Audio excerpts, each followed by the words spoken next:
Before we get started, a big thank you to all of my supporters over on Patreon and on Twitch, with the Patreon people coming up on screen now. A big thank you to my legendary supporters, Mike, Kira, and Obi-Wan Kanzi. Thank you guys. I really very much appreciate it. If you would like to help support me and the channel, then you can head over to twitch.tv/mandatoryquest and drop a sub over there. Or you can go over to patreon.com/mandatoryquest and become a Patreon member for some early access to some videos and some behind the scenes stuff. So today then, we are going to do scenario number 127, Derelict Freighter. Not by choice, but because we are forced to do this scenario next. For those of you who might be joining at a weird time during the playthrough or something, maybe it's the first time. Essentially, we had a very mysterious ship that drifted into Frosthaven with a barrel, I think it was, that was like sealed in kind of like a mysterious black tar or something. But this ghost ship essentially kind of ported into Frosthaven. We had to add some events. It was very curious. We had to make a choice on what we were going to do with the barrel. I think in the end we decided to like open it. It was like open it, don't open it. We opened it and I don't think there was anything inside. However, now the event has come up and this other ship has now drifted into Frosthaven, and it is the Derelict Freighter, and there are lots of ghouls and just horrible things on it. And we are forced to have to deal with this situation now. So we have to do this scenario next.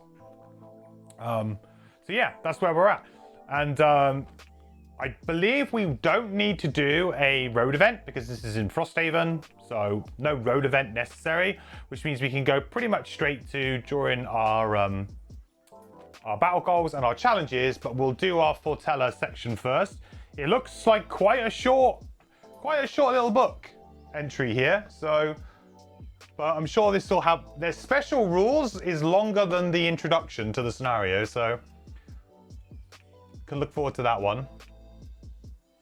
Am I in the wrong category? I'm in the wrong category, aren't I? I just realized I'm in the wrong category. Whoopsie.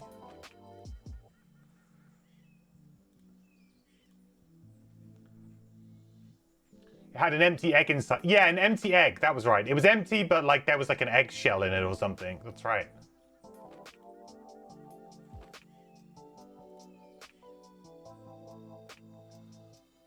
$127.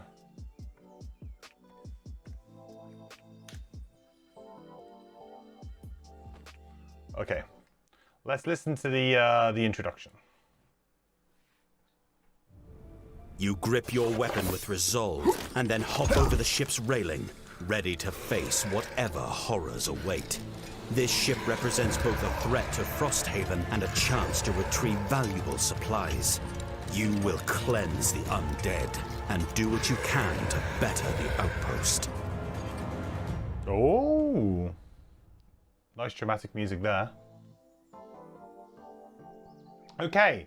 So scenario goals. The scenario is complete when at least C crates have been looted and all characters have escaped. At the end of that round, read 190.2. Special rules. Each crate in the scenario can be looted via a loot abilities, but not with end of turn looting. All right, we'll have to look at our cards definitely for sure. Any character can forego a bottom action, discarding the card instead to loot an adjacent crate. Okay, so maybe not necessarily, but it's probably still worth looking at it because, you know, just doing nothing is worse than maybe doing a loot plus something. So we'll have a look and see if there's something we can do there. Place any looted crates on the looting character's mat. Each character can hold any number of crates. You will receive more rewards at the end of the scenario for looting more crates. Any character can spend 2 movement points when occupying stairs A to go below deck. No figure can teleport between unconnected map tiles. So I haven't set these up yet. These are the below deck tiles. There's no setup instructions in the opening, but they kind of set them out in this way. So presumably these are the different floors. All starting hexes are also escape hexes. Okay. So basically, we have to loot a minimum of 2, but realistically, We probably want more than 2, right? It's a bit of a looty one. What are my rules for spoilers? So spoilers is kind of like a bit of a hard one. So anything that I have already spoiled, essentially. It's kind of awkward, of course, if you guys are like coming in a little bit late. You probably don't know everything that I've uncovered. But essentially, I would avoid any spoilers that are not currently on display. So that's also fair to anybody else who is viewing the video or in the stream. Because if it's on show right now, then it's fair to say, well, it's there, right? But if it is not on show right now, I would avoid talking about it. So anything to do with like certain buildings, unless of course there's a natural assumption that, you know, we've probably got there. But we will get to an outpost phase, maybe. Actually, I don't know if we even do an outpost phase if we were to win this, but there's a, yeah, well, if you can't see it, safe bet, don't talk about it.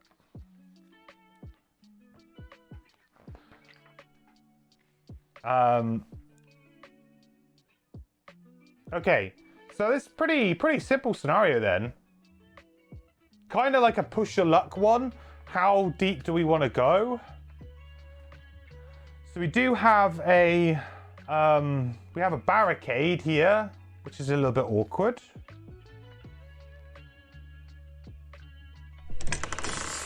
A little barricade. Charles, thank you so much, buddy, for gifting 5 tier 1 subs to the community. Thank you, Charles. That was incredibly kind of you.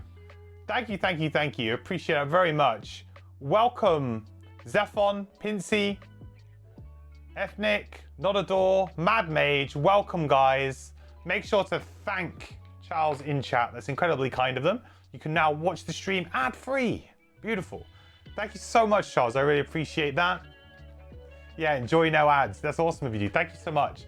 Pog Frogs or Pog Toads and guards in chat for Charles. Thank you so much, Charles. Appreciate it. Welcome to Adventuring Party, all new people. Welcome, welcome, welcome. Good to have you here. Okay, well then, I think we know what we need to do. For you who might be wondering, what am I doing with these ice wraiths as well? You might be thinking, why are these guys got both things on them? Some of their abilities will swap them between elite and normal forms. So I can't remember who suggested it, but somebody in chat suggested the first time that we did this. Said, hey, why don't you just put them on their heads? So then you can just turn them upside down every time they change. Super good idea. So that's why those enemies are like that as well. Other enemies that we have coming up in this scenario are frozen corpses, but everything else is on display. So seems okay to me.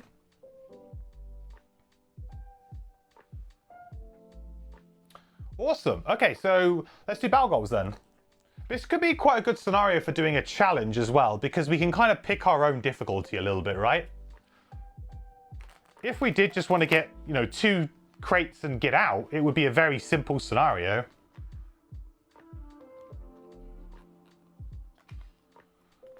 Probably don't just want to do that, but that option might be on the table for us. You managed to get all of the crates on 2 players, barely. Oh, okay. I have to wonder if that will be a good idea or not. I guess we probably get like both crates in this and then see how we do.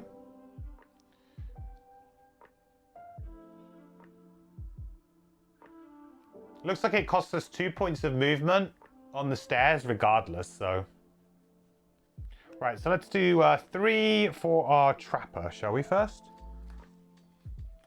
You guys can see them okay? Yeah. So we have the Straggler, Daredevil, or Zealot. Straggler, never short rest. Daredevil, add 2 cards to your lost pile before your first rest. This is like pretty much impossible to do on the Trapper with only 9 cards. It's just too much. Zealot is pretty possible. I think Zealot's probably the best one here. We can like forcibly burn cards through walking through traps for damage and things like that. So I feel like this one's a pretty easy one to do. More doable, at least. Let's have a look at the others. Ooh. I think it's going to be a double tick.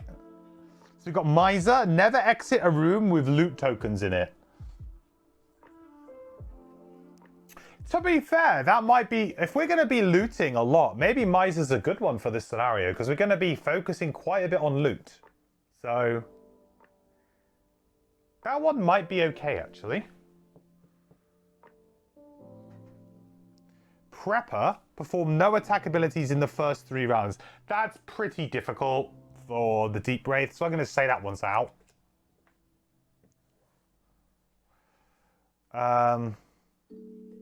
Vanguard, never attack an enemy that has already acted in the round. That one, as we know, can be...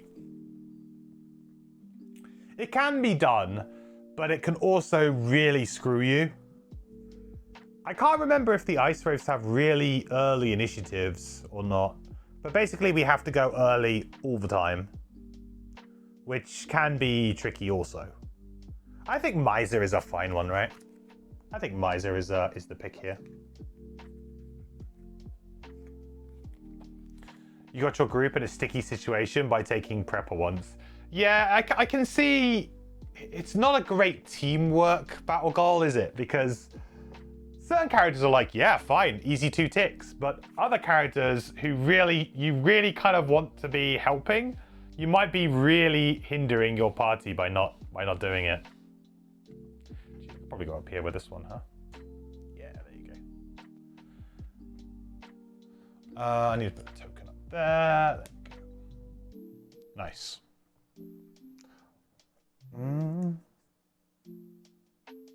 You saw one video, people were saying the length of personal quests and what buildings were cool. So stuff like that is okay. Yeah, as long as it's fine to talk about like length of personal quests and things, because that's kind of like, I mean, that's all kind of information that most players can kind of get.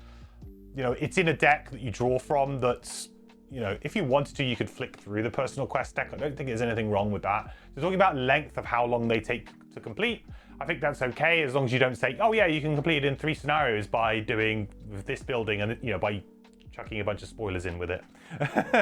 And then in terms of like buildings that are cool, yeah, as long as you're not explicitly saying, you know, unlockable buildings. I would be careful about unlockable buildings a little bit because, you know, I don't know how all of them are unlocked. I don't know which personal quest unlocks which building necessarily as well. So, and I don't think everyone would want to know that either. Like some people might be like, yeah, you know, I don't really, like for me, I take the personal quest that seems like doable more than I do the personal quest for the reward. If that makes sense. Because I don't look at what the reward necessarily is. It's like, okay, I get to open an envelope, great. I don't really want to know that, oh yeah, that's a great envelope to open. I'd rather just take the personal quest that feels like a good fit. Okay, and our challenge, if we choose to accept it, whenever any character ends their turn more than 2 hexes away from any other character, 3 hexes away for 3 characters, or 4 hexes for 4 characters, the character ending their turn gains muddle. What? Well, that's easy. That's got to be the easiest challenge I've ever seen. What? More than 2, so we just need to buddy up. We just need to be close to each other. But then the trapper's not going to care because they're going to be just putting traps down a lot of the time. Well, that's simple. I think we will keep that one. I think we will do it, chat. I think we will try and do it. Good. So in terms of cards to bring in, I've made a small adjustment. I did that off stream. I basically took out Ink Cloud from the last scenario and I brought in Hollow Aura back again, just because, you know, these enemies have shield as well, so it seemed like just a reasonable thing to bring in. But I didn't know about the looting stuff, so perhaps I should be looking at a looting card. We do have that one that's like a loot 1, yeah, Black Scythe possibly, could be a good option, because it's just loot 1, gain a trophy. So it's basically like we gain a free trophy. Have these guys got any immunities? And the Ice Wraiths don't. The Ancient Artillery's model, which is maybe a little bit tricky to get Banes off, but not so bad.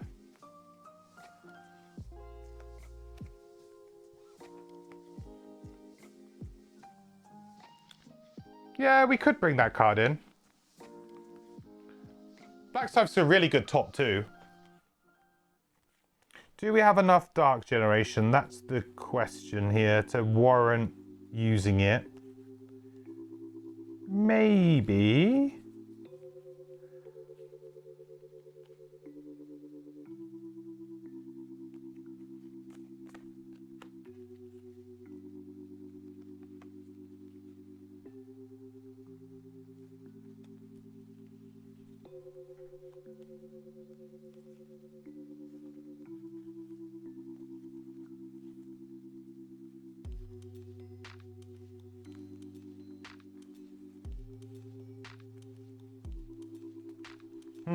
It's a tricky one. I guess I could get rid of Hollow Aura, but I don't really have any Dark Generation then. It's very thin on the ground.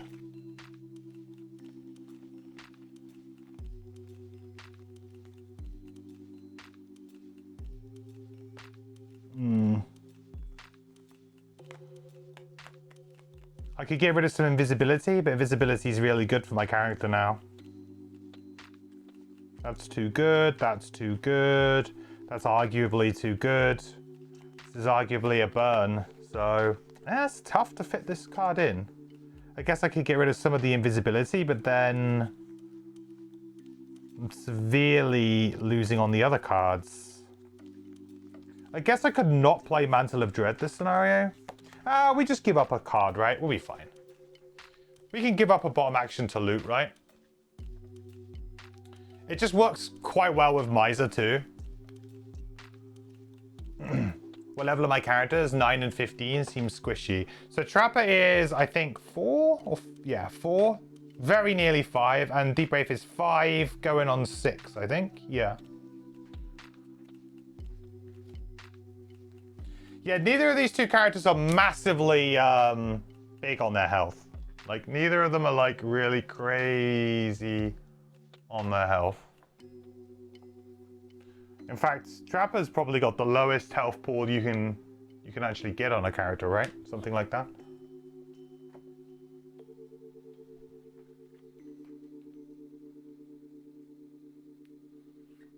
Okay.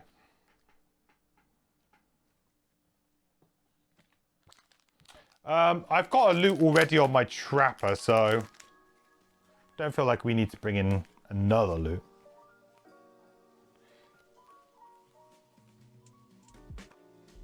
Yeah, I felt pretty good about the Trapper, to be honest. I think we're good. Alrighty then. Let's do it then. Round 1. So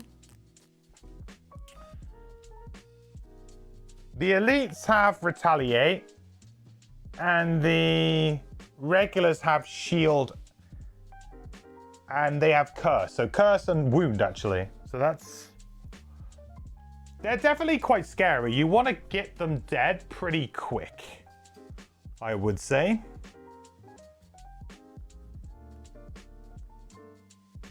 Which I should be able to do.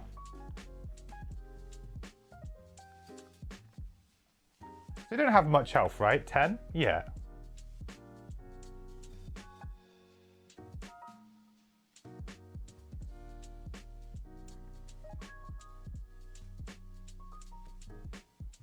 I think we're probably going to go a little bit late here.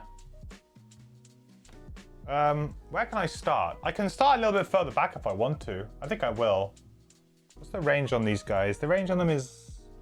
The Ancient Artillery, I think, is like 4 and 5. So I think that's pretty good. I think we go late on the first round. Late on the Trapper, get a nice big trap out. And then I think we probably just go late and maybe set up Mantle of Dread. Makes dark.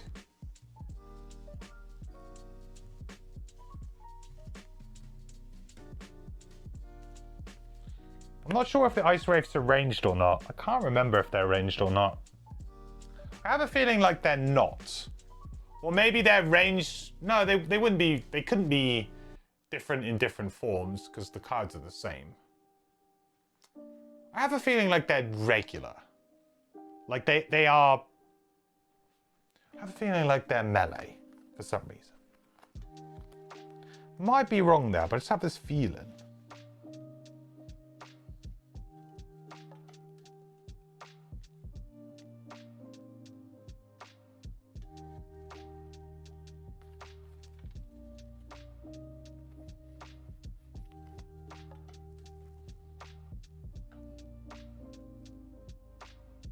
We can actually go even later. We can go lie in wait and see if maybe we can get a curse off.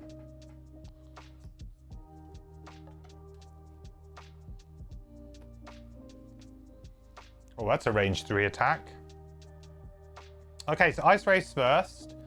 They're going to consume ice, but there's no ice to be consumed. They're going to do a attack 3 or 4 at range 3, normal elite, of course. So that's good for us. We're not within range. Although bad for us because now we don't get to move in. Attack 3, range 5. 1, 2, 3, 4, 5. That's good. So just out of range of that too. Okay, great. Managed to avoid any damage. That's good. So what we'll do is we'll do pyrotechnics. We'll move 3.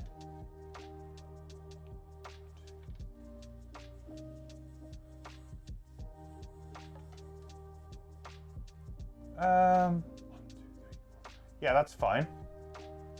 And we'll increase the damage of the next trap that we play by 3.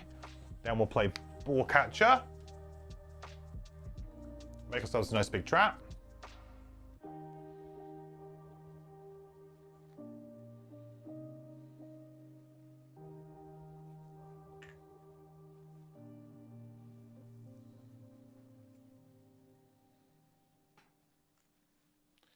So that's going to be a 7 damage trap. Nice.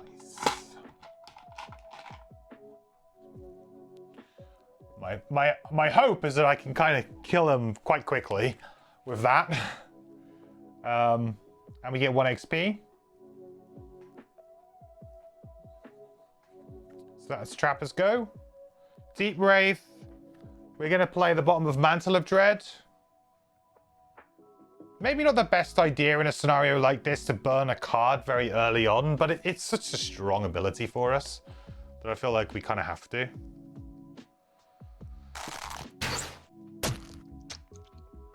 So that gives us 2 XP, creates Dark. Unfortunately, I can't do anything with the top of Lion Weight because nobody moved close enough. So, but that's okay. We got our best card up and we got our element up. Garin, thank you so much for follow. Welcome to the quest. Hope you're doing well. Where's the crate? So there's 1 crate here, but we have to loot a minimum of 2. I think they've been quite clever by hiding. I imagine that there'll be like 1 crate here, maybe 2 crates here and 1 crate here. So like if you're playing 4-player, you may be forced to go into all of the different rooms. But if you're playing like 3-player, maybe you can make that choice. And if you're playing 2-player, then again, you can kind of make that choice, you know? So I'd assume that there's maybe another crate in the room, the next room down. And if you wanted to just, you know, call that your lot and go, then you can. But I guess we'll probably press on. I would like to get maybe at least 3. I think there's a total of 4, but at least 3 would be good.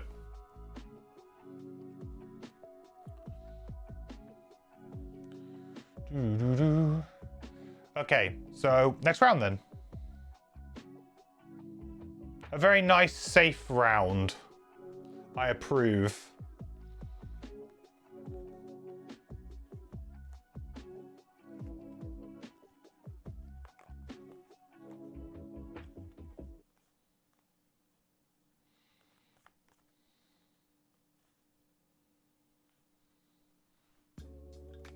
The only problem being now that I'm very far away from any real enemy.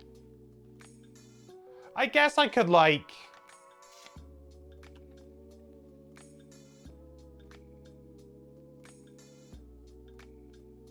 What's their movement? What's their default movement? Well, default movement is 3, right? Yeah, they should get within range of me. I can hope, right? We can go for the big turn and hope that we get it. Okay, we're gonna go late again. We're gonna hope that the Deep Wraith gets a nice opportunity to do this.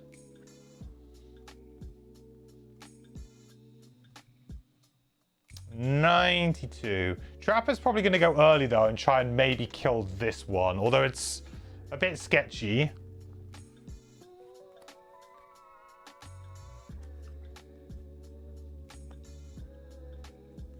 So we'll use the top of inevitable outcome. So now we just need a good bottom, really. I feel like using the bottom of Honeypot just to create a heal trap as well, just in case, is probably okay. So if we go on 18 and hope that that's early enough. See how we do. Okay, cool. They are moving, but they're healing. And they're doing a ranged attack. At range 4 as well, which is not great for me. Oh, no, actually, that's fine. I think that's fine. I think it's going to work out okay. Well, Trapper gets to go first anyway. So they've got Retaliate range 2, so I can attack from here without getting Retaliate, which is nice. So we'll use Unavoidable Outcome, and I will use my Spyglass here to get advantage because, well, probably should. Because realistically, I just want to draw some plus damage here, don't I? Yeah, if I can draw a +1 here, we're laughing.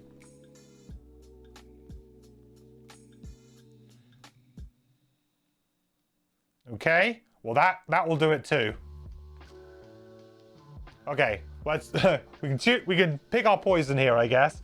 So this one would add 2 damage to a trap within range 2 of me. So of course I can make this a 9 damage trap, which then means that we're gonna basically kill it anyway. So let's do that for fun.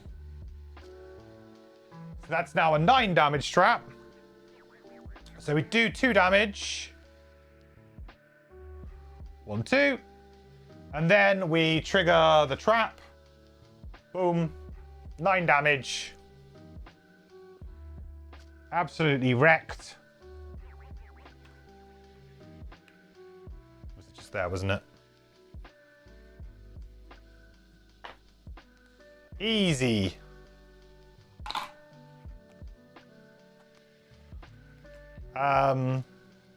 What's the artillery doing? It's doing like a weird... I mean, I guess I can probably take a hit of 2 here. Because I'm going to put a nice... Actually, I have to think this through. Because I want this guy to move forward. So regular, right? So it's going to move forward 3. And have a range of 4.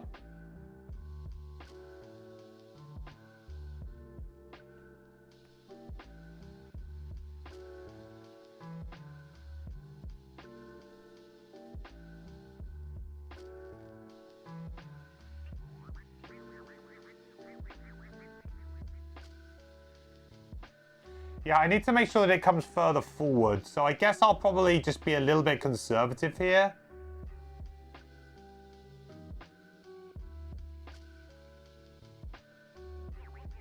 Sure. I'll be a little bit conservative and I'll move here and we'll create a 2 damage trap. 2 damage heal trap. They're just here. Actually, I'll put it here because I might just move onto this loot at some point.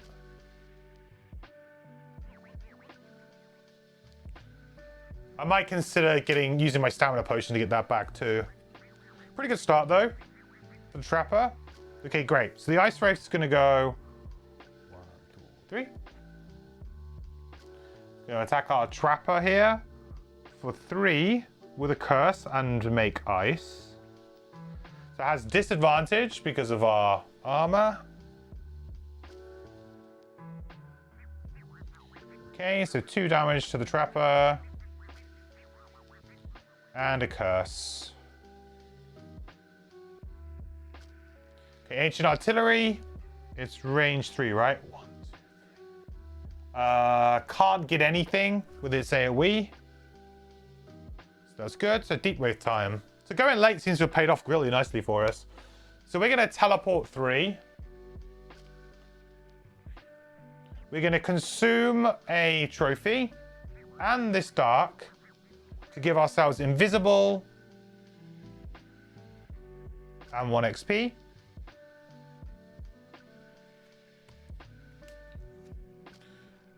Then we're going to use extra decoration to attack for 3, add +2, and gain 1 XP if you have invisible.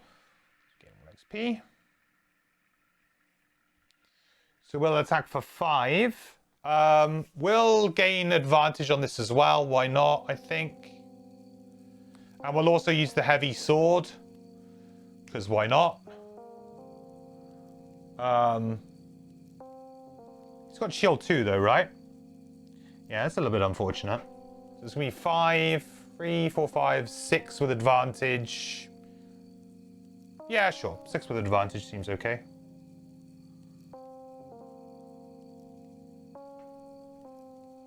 Well, that'll be a disarm then. So that's 6 minus 2 is 4 with a disarm. 4 with a disarm. Oh, and I forgot. I should also have activated my my Mantle of Dread to give them wound as well when I teleported in.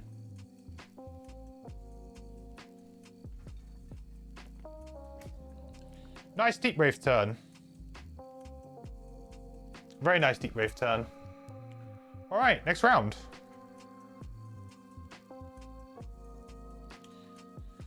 So Deep Wraith is invisible, which is pretty cool. You know, it kind of incentivized going late, doesn't it, really?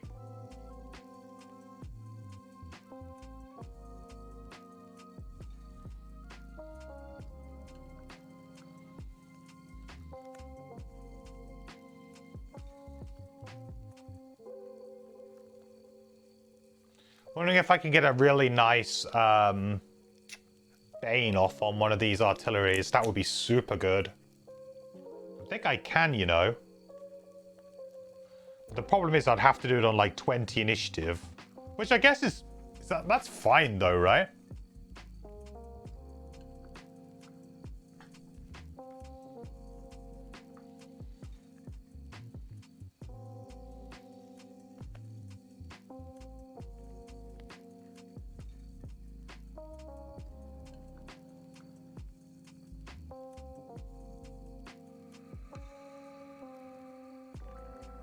I'd have to use my poison vial. Maybe not so good. Do I really want to use my poison vial immediately? I just felt like getting ahead in this scenario might just be worth it. Getting super ahead.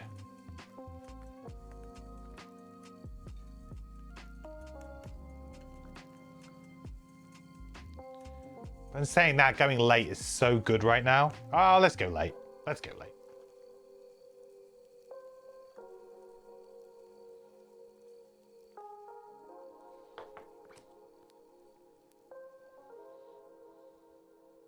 So what we'll try and do is we'll try and finish off that Ice Wraith with the Pierce. He might flip. If he flips over to Elite form, we don't have to worry about the Pierce. But then we can also just move in here and get a wound up on this guy and start on the artillery. So that leaves the Trapper. What do you do this scenario, huh?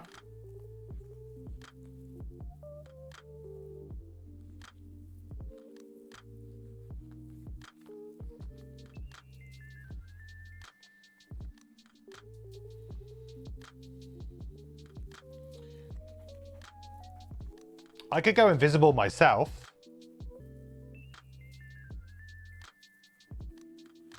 I actually could go invisible myself. Huh. It's kind of a novel idea.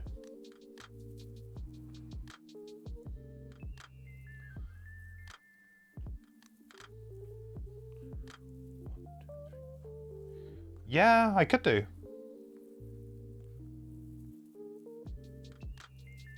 Okay. I'm kind of game for that. Because I can get some loot here, and I can protect myself and get the heal. Nice. Okay, so the first thing I'm going to do is we'll do Furry Facade. Move 1. Oop. Trigger this. Heal ourselves for 2.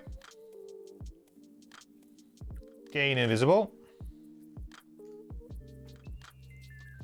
Then I will do a boring just default move to action on the bottom of Dangerous Ground. It's probably the only time anyone's ever used Dangerous Ground as a default move to, but there you go. And we'll just pick up this piece of loot. Because we do have that battle goal. Mize a battle goal on the Deep Wraith, so it's kind of is a nice thing to do here, I think.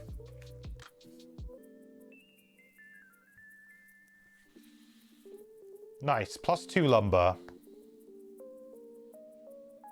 Okay, so everyone's invisible, so it's not going to have a focus. It is going to heal itself, unfortunately, though. So that sucks.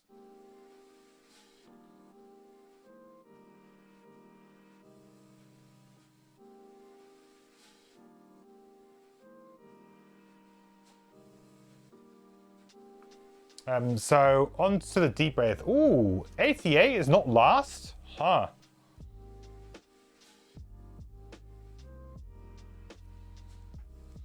Well then. Interesting. So let's use Hollow Aura anyway. So we'll attack for 3 with PS2 on the Ice Wraith. So 4, and because of the Pierce, that all goes through.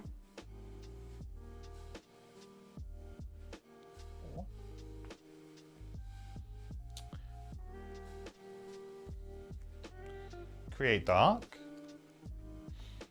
One in your group plays like they have the Miser goal every scenario.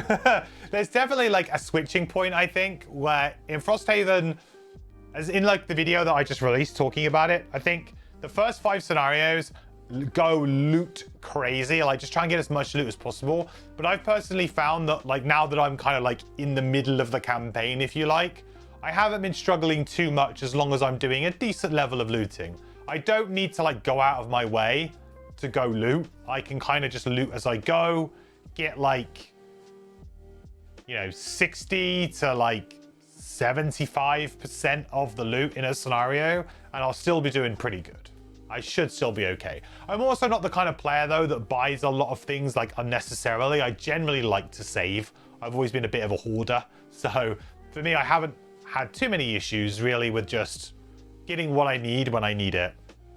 I've heard that that changes a little bit later in the game though, because a lot of the buildings, like the high level upgraded buildings, as well as I think some of the ones you find later on, do actually require quite a lot of building materials, like more than you would be expecting. So there is a reason to keep stockpiling, because there are some very expensive buildings later on. Do I have enhancing yet? I don't. No. And I think that's very interesting, because enhancing was something that in Gloomhaven was a core part of the game. Like it was so core that you would unlock it fairly early on and your starting characters would have access to it and play with it. Whereas enhancing, I'm probably going to be onto my 3rd character before I even think about enhancing, which is really interesting to me. Maybe it's that I don't have the right personal quest, I don't know. It'd be interesting to do a bit of a like a debrief on that when I've actually finally unlocked it and I get to use it. It feels like enhancements have very much taken a bit of a back seat, whereas they were quite prominent in Gloomhaven. And to be fair, that's probably because there's a lot of other things going on. Like, it's not like they're really missed. It's not like I'm really sat here going, oh, wow, I really wish I had enhancements. There's so much going on in the game that I don't feel like I need it. You know, they've given me challenges, they've given me, you know, new characters to play, new buildings to interact with, like the whole Frosthaven phase. The scenarios are more complicated, the characters are more complicated. Like, you know, there's a lot going on that I don't really feel like they're missing from the game. So I kind of understand maybe why they did put them a little bit later on in the game, because, you know, they're not really... They probably will allow you to maybe play on slightly higher difficulty levels, or maybe unlock your character and make it a bit easier in certain ways. I don't feel like they're going to be as black and white, oh yeah, with this character you should get this enhancement, because it's going to be very difficult to say, oh yeah, my party has enhancements or not. In my Drifter guide that is up on the Patreon right now, but will be out on YouTube by the end of the week, probably like Friday or so. In that, I do an enhancement section where there's like a couple that I say like, these look like really good enhancement possibilities, but realistically, are you ever going to enhance the Drifter? I don't know. So it's very like, there's no real point in having a big discussion on enhancements, unfortunately. Your first retirement unlocked enhancement. Well, lucky you. Like I said, like that's the thing, right? That would be the kind of thing that, like, on the second playthrough, I would say maybe you would want to do it. But the thing is that all of the gold and things that I have been so useful for upgrading the outpost and pushing the game forward in that element. I'm not sure I would have much gold left over, or I mean, I don't know if it's just gold. It might be something else. I don't know what the resource is, but let's say it's gold. Then I don't know if I would have enough to go round, you know?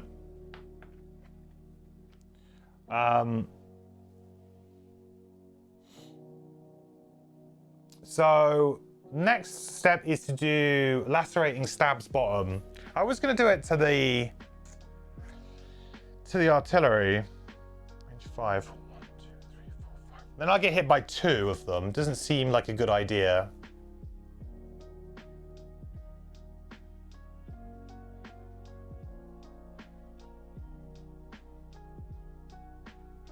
I think I'll just probably stay here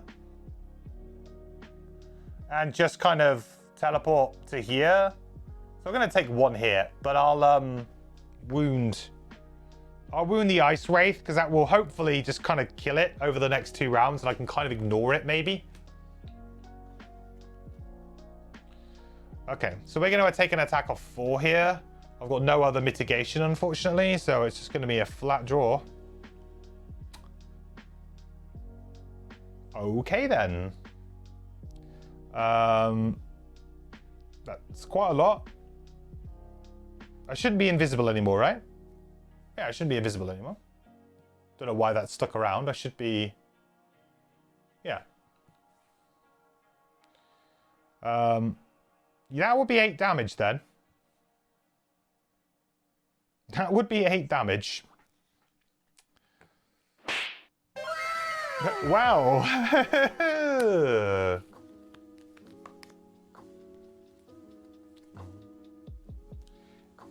No, that's fine, Totox, but it's like one of those things where if you didn't draw it, you didn't draw it, and you might not draw it on the next time. It's the kind of thing that maybe if you were playing, if you had that knowledge of it, or if you read really deeply into it, maybe it would be a good one to do. But I've drawn quite a lot of personal quests because I've been also using the so I've done 4 because I've also used the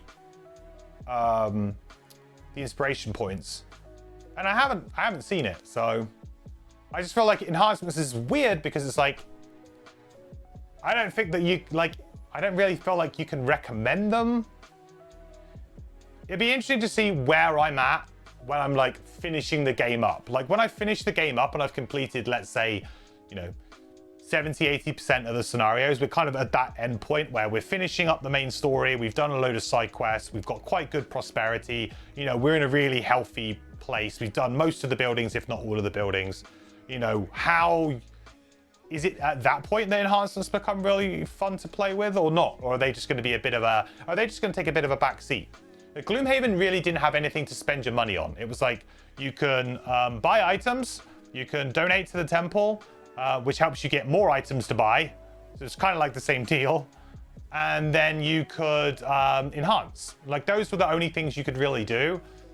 So it always felt like, yeah, just get a bunch of gold and just go and get these really crazy enhancements. Not to mention, obviously, the enhancements were kind of broken. Like you could put stupid things on, crazy powerful things on cards you probably shouldn't. And they fixed all of that. So I feel like, well, for the most part then it's going to be, am I going to get +1 attack, +1 move, a jump, maybe an element. Maybe if you have a bunch of money, maybe we can get negative conditions by the end. I don't know, but it just, yeah, it seems strange. Okay, that hurts. Not very happy about that. This scenario was going so well, and then an artillery had to draw a ×2 on us.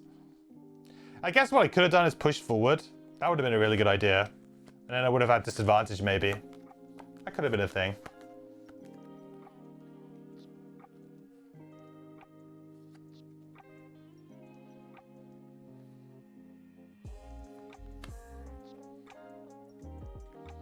Alright, what's the trapper gonna do here?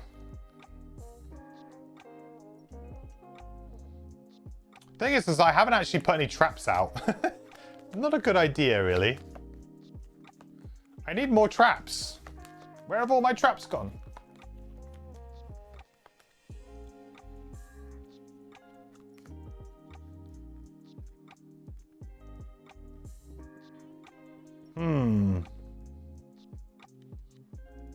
This might be time to use some items, maybe.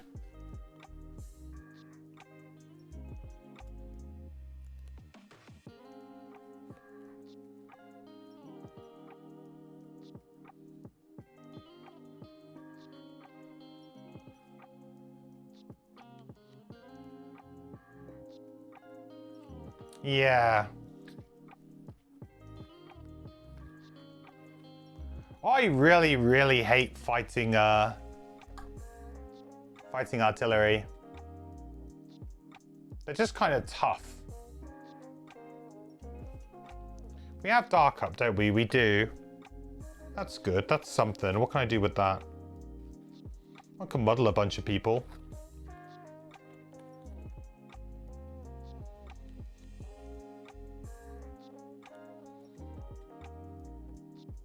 That doesn't seem that good, though.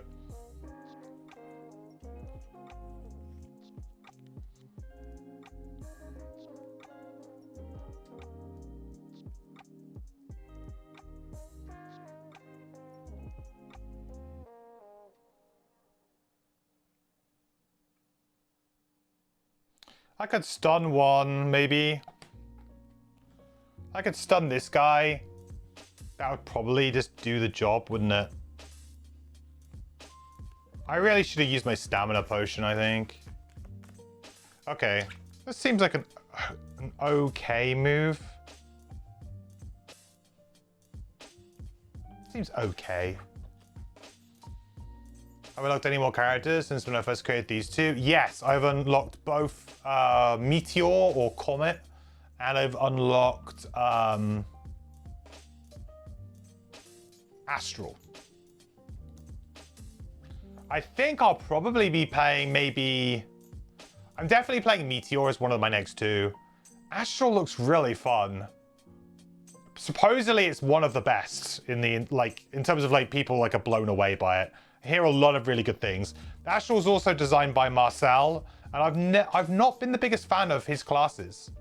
But apparently this one's a home run, it's his best class he's ever done, and it's undisputable. I feel like Marcel's a mad genius, working away in a Gloomhaven laboratory, and he comes up with classes some people just absolutely adore, but other people just don't like, or just don't get on with as well. And then it sounds like he's kind of hit complete gold. You know, he's been iterating and iterating and iterating and come up with a class now which is you know, the peak. So I'm kind of interested to do that one. You don't have Astral yet? It looks really cool. I won't say anything more then if you haven't got it, but it just looks really cool. A completely a very different way of playing the game potentially. Yeah, this is an odd turn for me. I really don't know what to do because I feel like I could just stun the Ice Wrath and let the wound do its job.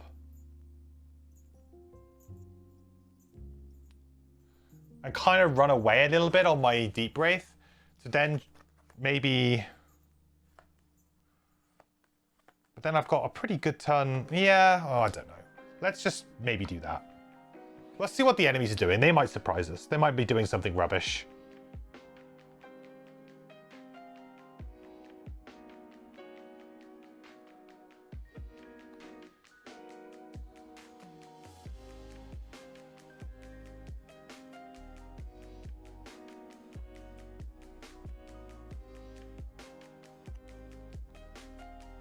Ooh, no.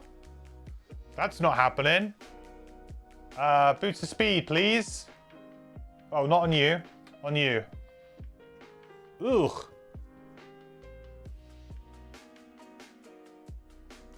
I don't think so, buddy.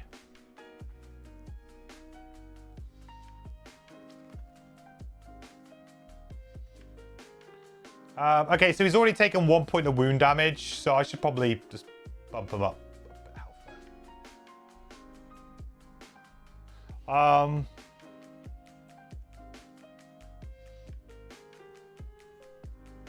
Immobilize, range 5 as well. That's pretty brutal. It's only attack 2 though. We can probably deal with that.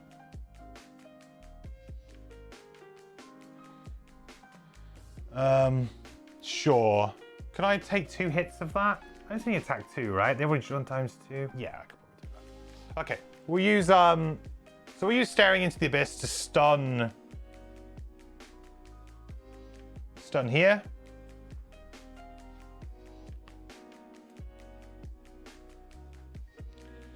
And then I think we'll teleport 3. And we will wound, what's this, number 3? Don't ask me how a gun bleeds, chat, but it checks out.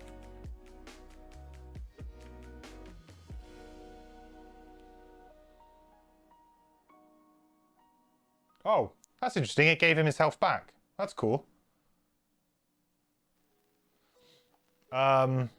Right, so number 2 is going to attack first, so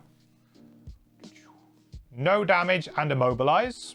Okay, and then the next one's going to attack at disadvantage. Ooh, that was a 0 and a -1. So 1 damage overall, but we are immobilized on the deep breath. Okay, which is fine because we do have teleport. Damn, I'll go in. There you go. It's fine. You play for the tactical combat, so you don't care much about spoilers yourself, hence why you asked what's allowed. I see, okay. Yeah, there's quite a few people like that. I think it's very interesting because when Gloomhaven went to Gloomhaven Digital, it was a really interesting kind of pivot point for the game, because I think as board gamers, a lot of the experience is in the story and the campaign and learning everything going forward. Yeah, the gameplay mechanics are incredibly fun, but I don't know, because it was being treated like a legacy game, and previous legacy games have always been, oh, we don't talk about spoilers, we keep it all, on the quiet, nobody really talks about it. We respect, the fact that other people want to go and play it. Kind of like a movie in a way, you wouldn't go and spoil a movie or something. But other video games, I mean, I guess there are people who like to go no spoilers for video games in some video games, but not all of them. And certainly unlockable classes and stuff like that. I think going into a video game, if you're somebody who really likes that type of game and you have a particular type of class that you enjoy playing, it's nice to know that the game includes that class instead of it being these are the starters, but there's a load of unlockables. Sometimes if you want to do some research on the game, you're well, I'd like to know if there's a class in the game that I would really enjoy playing because it's my style, or it sounds very interesting. Because, they could all be terrible. You could be oh, there's 5 starters, but the rest of them are awful. You don't know. So I do think it was an interesting time where it was unclear how spoilers were going to be treated. I don't think you can really expect video gamers to really respect spoilers in the same way, unless specifically the streamer is saying this is a no spoiler stream or whatever. I feel or you personally have that attitude. I feel it's much more yeah, but board games is way spoilers is quite frowned upon. It is considered to be the whole community kind of respects spoilers. They respect the fact that, yeah, we don't really talk about it. And then the problem is that in Frosthaven, the game's so long that, spoilers are going to be around for potentially years before we feel oh yeah, now we can talk about it. Now really the only sacred spoiler from Gloomhaven is Envelope X. Everything else is kind of considered to be, for the most part, people can talk about it as long as, as long as you're not maybe super, like I try not to talk about it loads offhand, but you know, we can talk about it a little bit, at least now.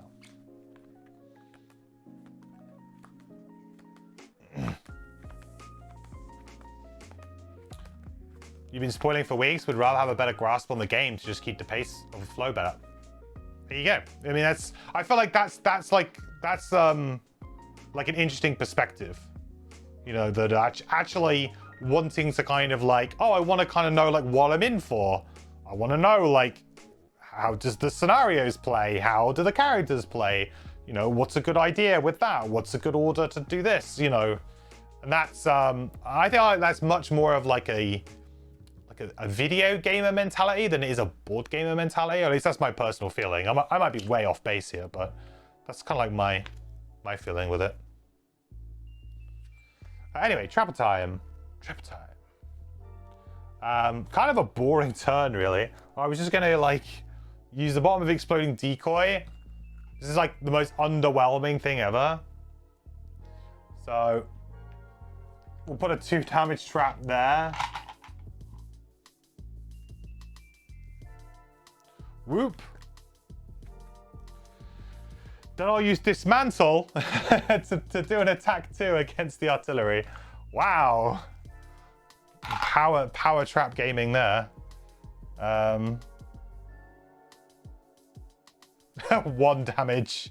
Nice.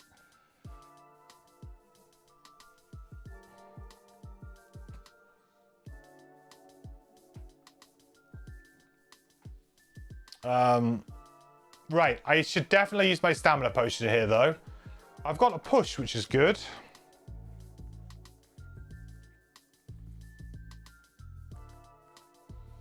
I could drop a nice heal down. I think that's probably a nice thing to do, isn't it?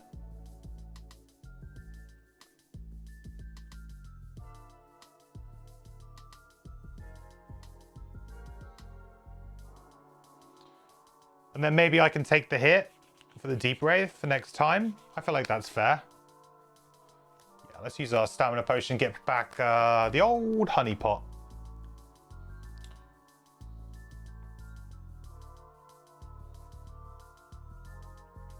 Yeah, kind of a little bit of a dud couple of turns maybe here with the Trapper, but I should in theory be able to kill this one at least, which will be nice. Okay, well, we've only got 2 cards. 20 initiative it is. Oops. 20. And Trapper is 18. Hope he doesn't draw that AoE again. That'll be annoying. Dang it. There it is. Well, at least it's only an attack 2, I guess. Right, Trapper first.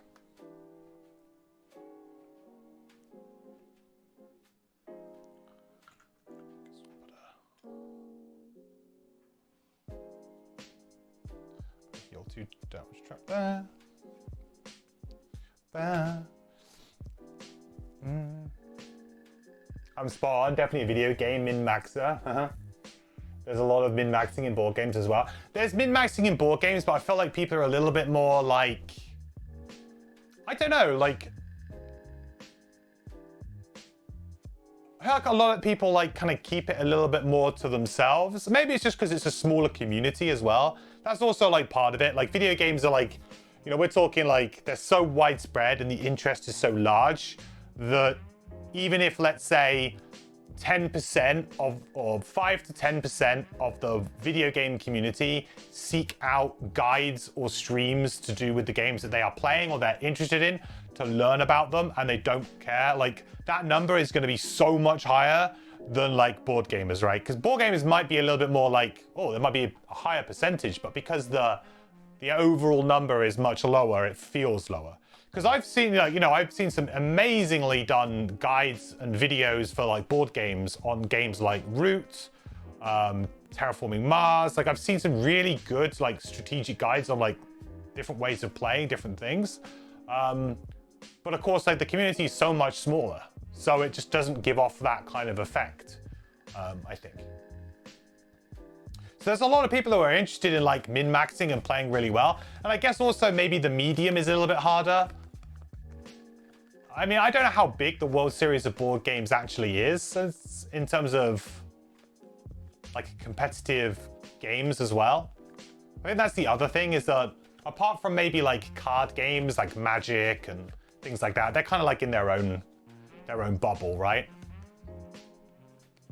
But I think like most board games don't have like really big competitive scenes, which also doesn't really help because, you know, if you're just playing a game with friends, you know, you might want to try and do really well, but are you going to min-max against those friends? I don't know. Some people might, but I couldn't think, like, I would really hate it if one of my friends at like my casual game group had gone online and watched like a really in-depth guide on like how to do like a particular strategy in a competitive game, and then came in and like absolutely crushed us. Like if it was like the first time we were playing the game or whatever, like if I said, hey, tomorrow we're going to play Ark Nova, because I'm literally just looking at it across from me. We're going to play Ark Nova tomorrow. And they go away and they like, you know, watch or read like a few hours worth of guides and content around how to play Ark Nova really, really well. And then they just come in and stomp, because I'm like, yeah, it's fine. But, you know, for me, it's more about like us having like a good competitive game with each other, with us just playing our natural, like finding out about the game and exploring it together, rather than necessarily one person doing it. But I know like there are some people who like, oh no, that's like absolutely fine. Like some very hyper competitive groups would be fine with that. It's just like, I guess it just comes down to like your group dynamics, really. Okay, so the next card with the Trapper is Flurry of Nails. So we're going to be attacking for 3.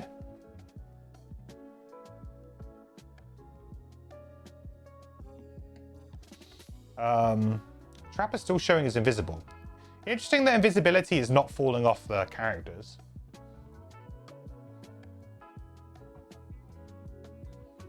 Two.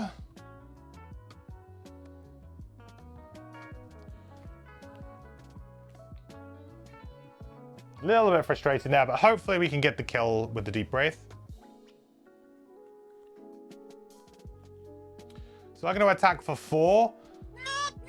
Going to use my last trophy here to make it 5 and a curse and an XP.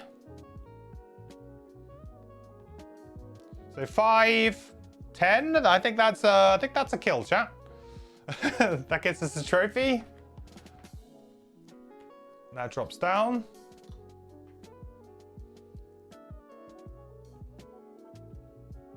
I think they're dead. I think they're dead. Yeah, mind tonight. You're late. Did you miss anything cool? Depends on what. Define cool. Kind of. Like, so essentially, this is a bit of a push your luck style scenario where we can choose the length. The only thing we need to do is loot crates equal to the number of characters. So this is the start, and there's only 1 crate here. So we're going to have to go below decks of the ship to go find more crates. But we can get up to 4 crates, but there are 2 available, if you like. So two that we are required to get. So in theory, we might end up, you know, if things go badly, you can just kind of run away. But the more crates that you pick up, the better the loot at the end of the scenario. So it's quite a nice, like, push your luck one. Okay, so the other thing we can do is we can teleport here to try and get out of this thing. This is just difficult terrain, right? Yeah, it is. It's just 2.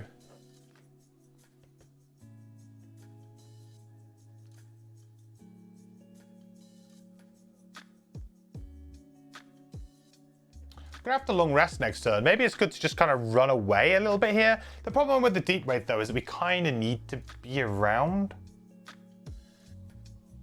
You can also do this to loot, right? Oh, so maybe I should go here, and then we'll just get a free loot. Yeah, that's a great idea.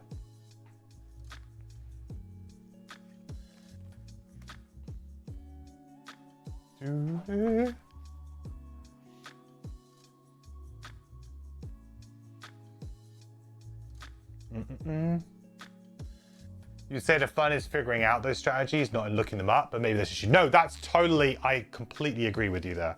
Like for me, that is a lot of fun. Like just in those types of games, I feel like when you're talking like about cooperative games, like Gloomhaven, Frosthaven, or other cooperative games, you know, at that point in time, it's more about like, you know, how does your group feel? Like I never went into Gloomhaven like reading guides. Like I just started playing it, enjoying it, but then like you kind of get that feeling where I'm like, yeah, I'm enjoying playing my character, but could I play it better? You know, is there something that I'm not doing where actually I could be like, I could be, you know, getting more XP each scenario, or, you know, that's when you're like, And then like, I think it was maybe my third character. I actually read a guide for my third character. I didn't for my first two, but I think my third one, I did, which I think was Eclipse. I think Eclipse was the first guide that I looked up because I was like, you know, because it's a combo focused character, and I was like, okay, I can kind of see it, but you know, is there like a best way of doing it, you know, to get very consistent results? And yes, there is a very consistent way of doing it. So that was probably the first time I actually ever read a guide, I think, about a character for Gloomhaven. And then and then some of the characters I did, some of them I didn't so much. And then when I was coming to making my own guides for the characters, I very much kind of made my guides, and then I kind of like looked around to see if like I was like insane or not before I posted them. Like, am I actually in the ballpark here?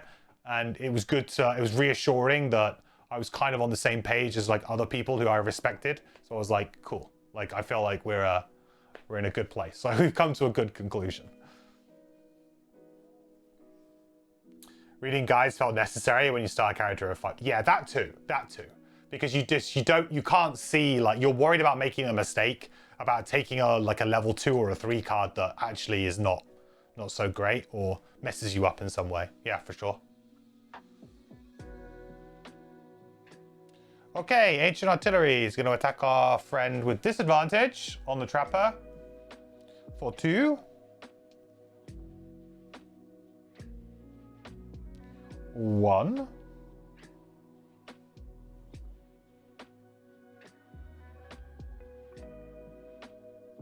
And our Ice Wraith's gonna die to the wound, which will get us a lovely trophy.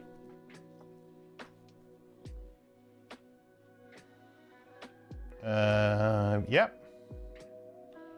Okay, so I think we're just long resting on both of our characters now.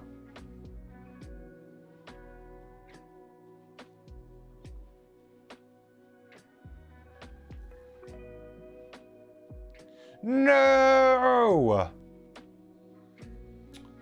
Focus the enemy furthest away. Well, I guess it's going to hit our Deep Wraith then. Damn it. I was looking to actually get some healing there. Curses. Okay, long rest on our Deep Wraith. So we'll reset our items. Whenever we long rest, we may loot 1 adjacent hex. If you gain any loot tokens, gain 1 trophy. So we will do that. Destroy a loot card. 1 hide.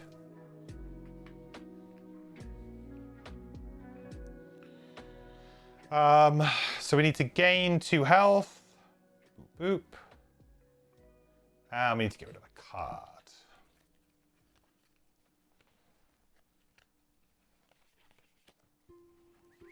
You may need read guides about the classes your friends were playing, so you knew what to expect from them. That's an interesting perspective. That's a good idea. I felt like I don't think I ever did that. It's a good idea though. That's definitely a really smart idea to kind of get an understanding of what... My worry would be that I didn't want to like alpha game in some way. Like it's always a little bit awkward because like some people don't want to use guides, and that's like absolutely fine. Like you want to explore the game, that's fine. And it's about like the expectation in your group. Some people really want to play the game on as hard a difficulty as they possibly can, want to min-max those characters as best they can and those items and everything that they might have. So they're very much going to be like, you know, taking on board guide content. They're going to be probably thinking about their character when they're not playing. They're probably going to be, you know, theory crafting things out. They're probably using things like perk calculators and all this other stuff to try and do it right. But, you know, your group might be kind of cool to just go through it and just like, oh, we're more interested in the story. You know, we don't really have any aspirations of doing that. So, you know, in those situations, it doesn't matter so much if you don't play completely optimally, as long as you're having fun, right?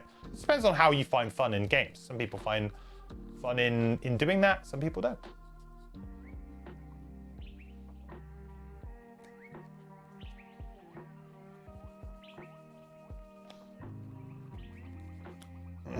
And there was a Deathwalker in your group and you never figured out quite what they were doing. I was playing the Deathwalker and I didn't really figure out what I was doing, so, you know.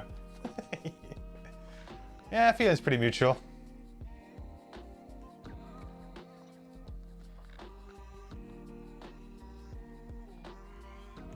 Do I get rid of Succumb to Fear because I just didn't play it? I just don't even know if I will. Ugh.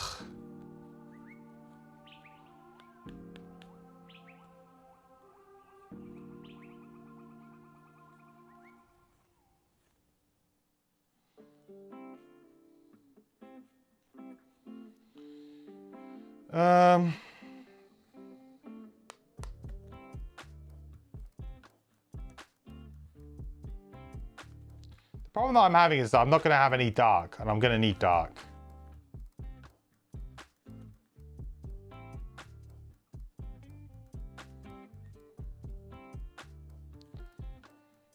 I would love to get rid of Lie in Wait, but I really need a heal right now.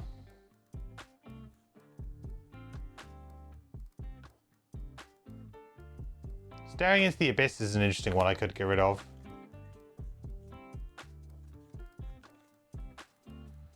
I hate having such a tight hand on this character, I really do.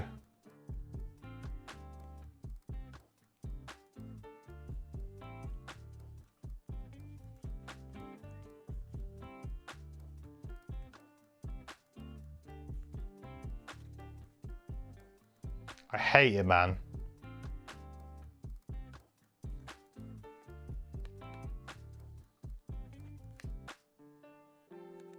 Let's go to Succumb to Fear. We can figure stuff out. We won't be baning. We just won't bane this scenario. We'll be fine. We'll be fine.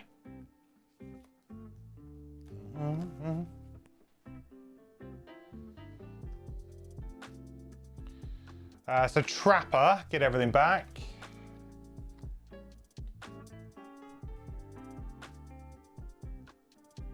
Get ourselves a heal.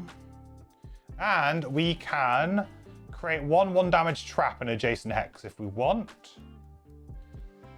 I mean, I don't really see the reason to here. Because it's going to be in the wrong place. It's going to be so wildly wrong that I just don't see the point. What I will probably do is maybe send the Deep Wraith up here to deal with this. And maybe we have the Trapper go through. I feel like we might have to split the party a little bit here. Card to get rid of on the Trapper.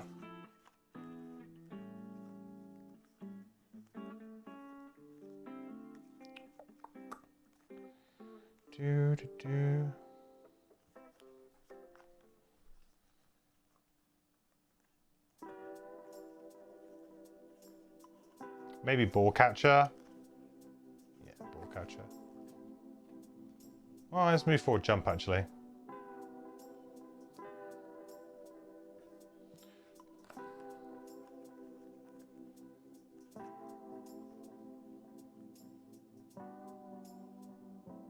But then Flurry of Nails is, yeah, that's fine. Ooh, actually, I'll be losing all my early initiatives. That's not good. I need 2 early-ish initiatives, really. So I need to get rid of a late. Let's get rid of Exploding Decoy then.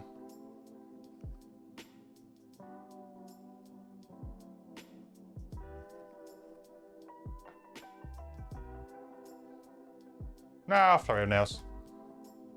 God. Hard decision to make. Okay. this round, let's move. Yeah, let's see if we can get stuck in over here, shall we?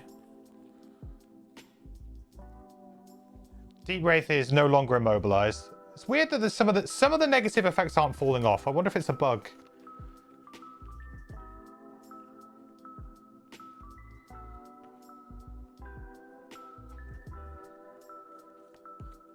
Yeah, we just go for like a big heal on the Deep Wraith here, I think.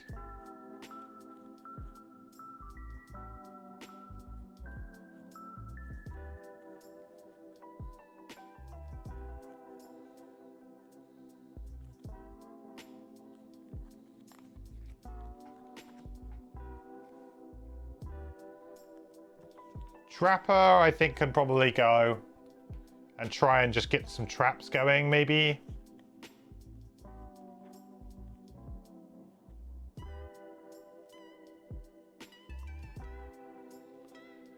Do do do do do do do do do do. All right, trapper time. So we will move 4.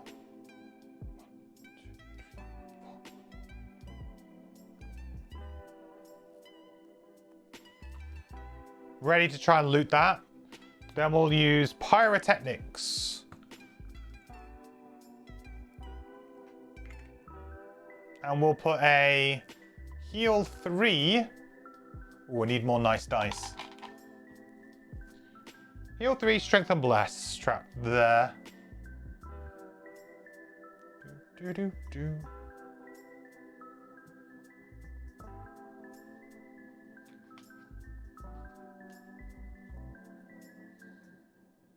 Careful about the challenge in the battle goal.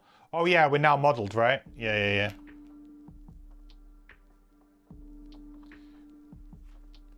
And yeah, we'll try and get this loot. It might be a bit tricky, really.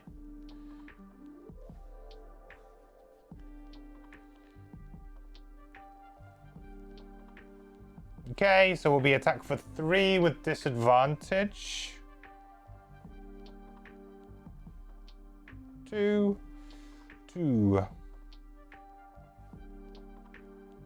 Yeah, so basically we get... So we're technically muddled right now, right? Essentially. They've gone. So Deep Wraith. Just gonna teleport for 3. 1, 2, 3.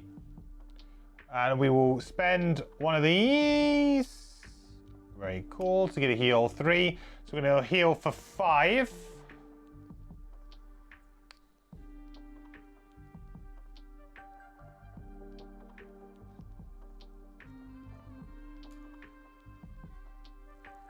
I'll keep that close at hand. I will probably need that again in a minute. And then our other card we're not doing anything with. So that's all good.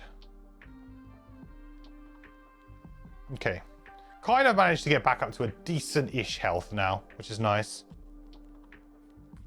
So we're just going to be probably jumping on that trap.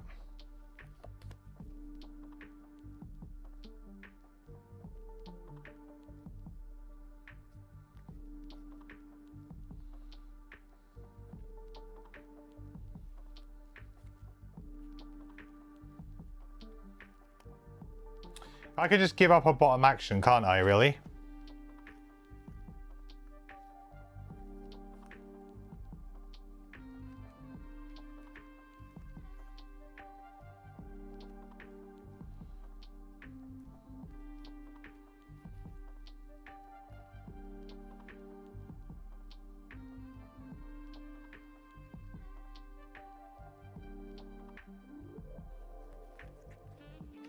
Sure, we'll go dismantle.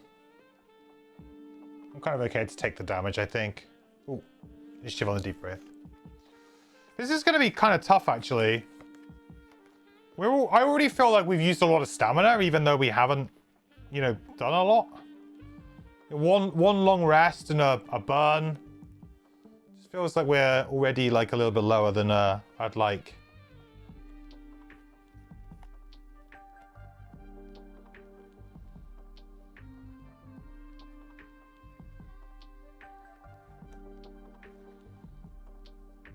Actually, we can tank this on a deep breath. It's fine. We'll probably both go before anyway. Ooh, actually. Huh.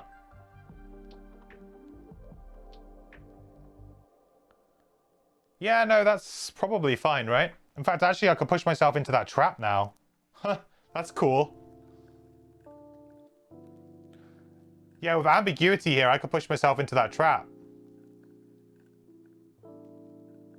Oh, actually, maybe I can't, because it's going to be the maximum distance, right? Yeah, maybe I can't. Because it would push me, like, here.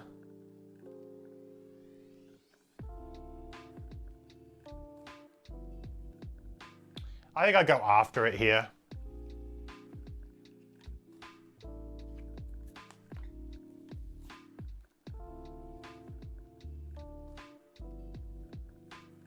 Oh, actually, do I? Because then it has the shield too. Oh, no, then it has the shield too. No, screw it. I don't go after it.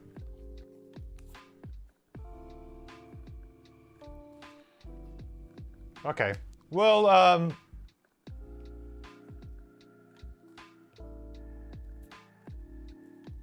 we'll just go here. And we will wound and model because of the bottom of this card. So we'll wound and we'll model. Oh, he's immune to model anyway. No worries. Then we'll use Crushing Darkness. So we'll attack for 4. We'll consume one of these. Attack for 5 with Curse and 1 XP. So much XP. Loving it.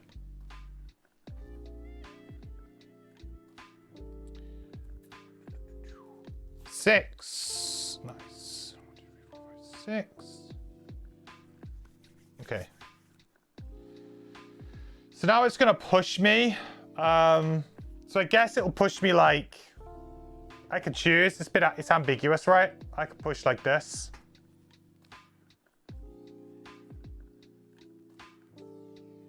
Yeah.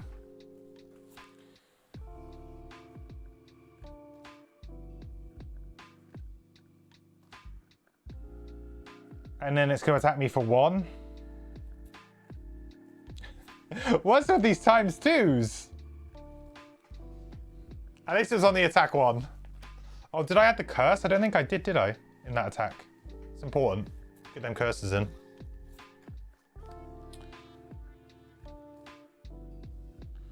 Okay, Trapper. So we will...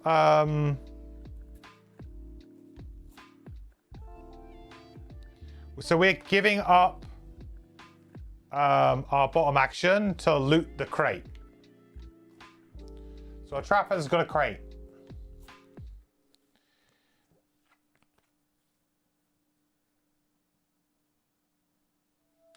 And then I was just gonna put some traps down, but it feels like kind of unnecessary now.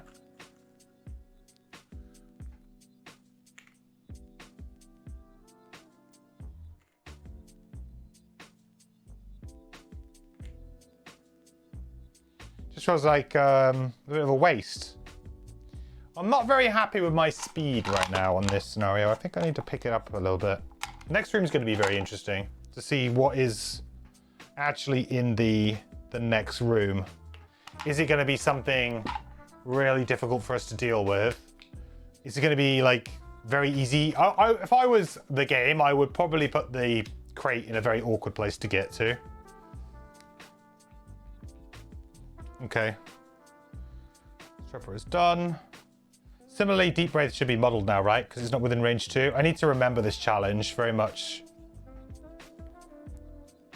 It is a little bit difficult to remember.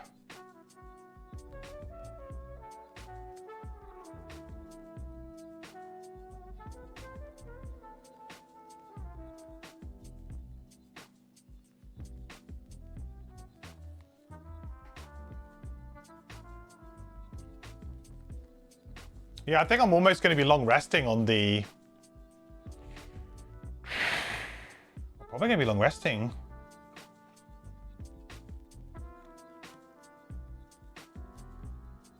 On the Trapper. Yeah, I felt like I'm going to be like I'm going to be having to rest again. It feels like I've done nothing and I'm going to have to rest again. Weird. Besides, it's a loot plus escape scenario. Yes. Yeah, it is. Yeah.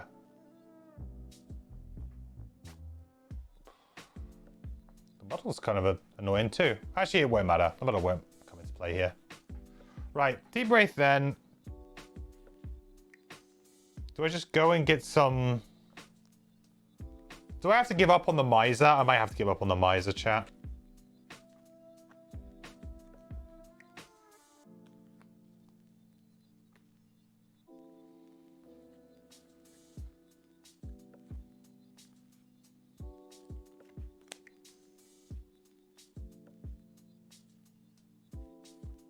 Maybe not, but again, it's like, how have I got myself into this position?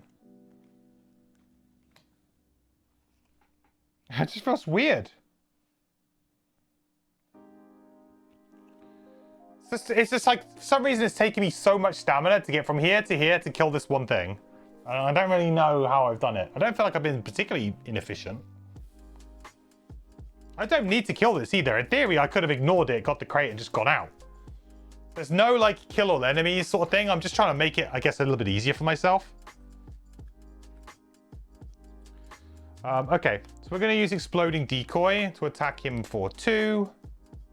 With the pull. Okay. Sure. Oh,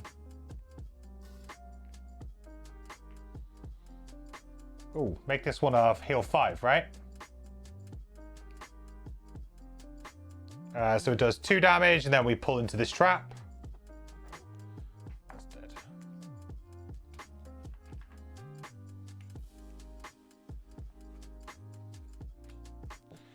And then we go 1, 2. So we'll heal ourselves up, I guess. I mean, maybe I shouldn't go through that trap. Maybe I should give that to the... I mean, I'm literally just wasting it all. Whereas the Deep Wraith will actually need it. But the thing is, the Deep Wraith is going to go and loot this one this turn. Although he can teleport to there very easily.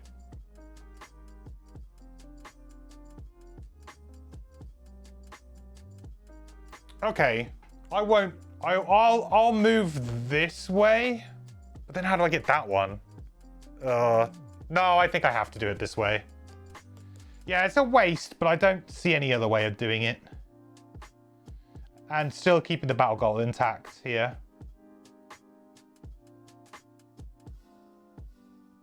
The strength doesn't really matter here.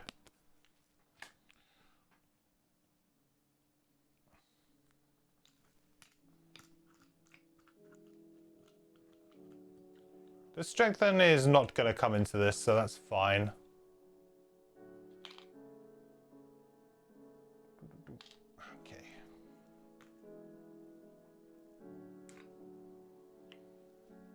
Loot. What does the loot deck have in store? Gold. We'll take gold. Gold's good.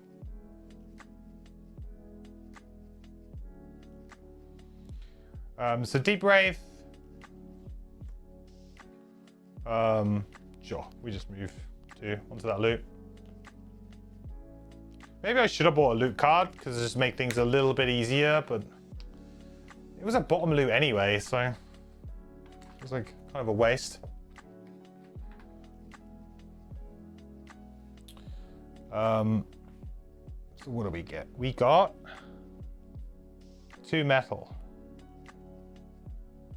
Nice. Okay, so I do have turns, so I can get kind of closer.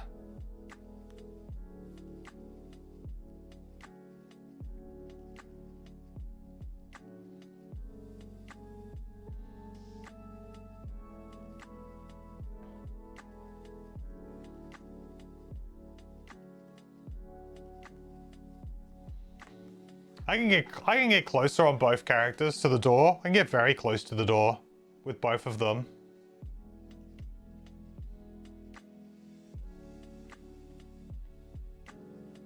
Yeah, I can get right next to the door with both of them. And then I guess maybe we long rest next turn.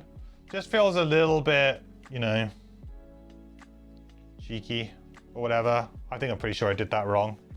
Yeah, it doesn't matter. 1, 2, 3.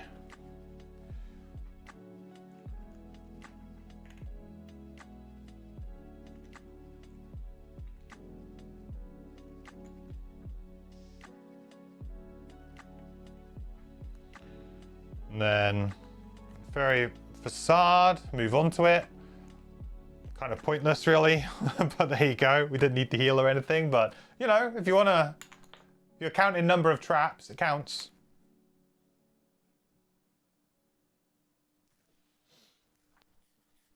Probably too stubborn with alcohols for your own good.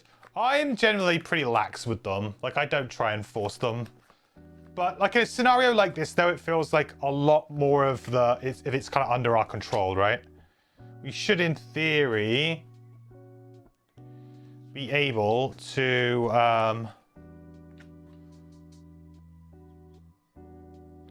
control when we go down.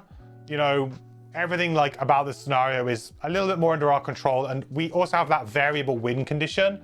So I'm much more likely to, like, I personally wouldn't want to replay this scenario. So if we get to the next room and it looks super, super scary, and we're like, well, let's get this crate maybe and get out.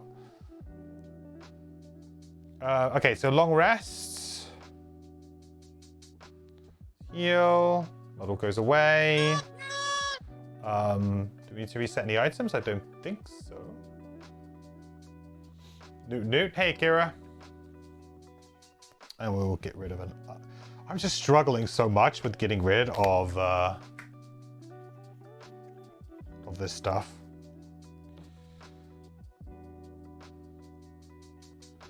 Trapper. Good. What do we get rid of?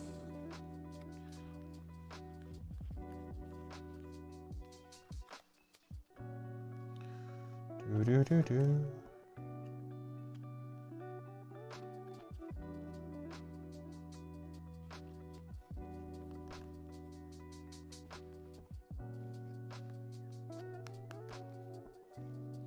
Get rid of the invisibility, or is the invisibility just too strong? I get rid of the invisibility. I don't need no invisibility. It doesn't get us any XP. Okay, down we go then. Who wants to go first? I guess it's a bit awkward actually, because they have to give up 2 points of movement, right? So how do you do that with teleport? You have to teleport onto it. Oh, to be fair, I can do it with the bottom of extra decoration. I do have a way of doing it. It's just a little bit odd. And I'm going to probably put myself in a weird place.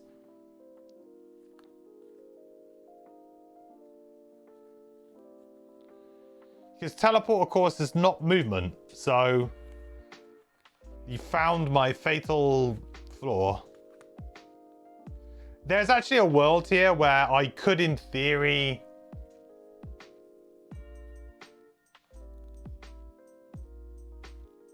Well, you can't completely lock yourself out, but if you only had teleports and everything else had to be a default move too, in theory, you could make it very difficult for yourself to get out.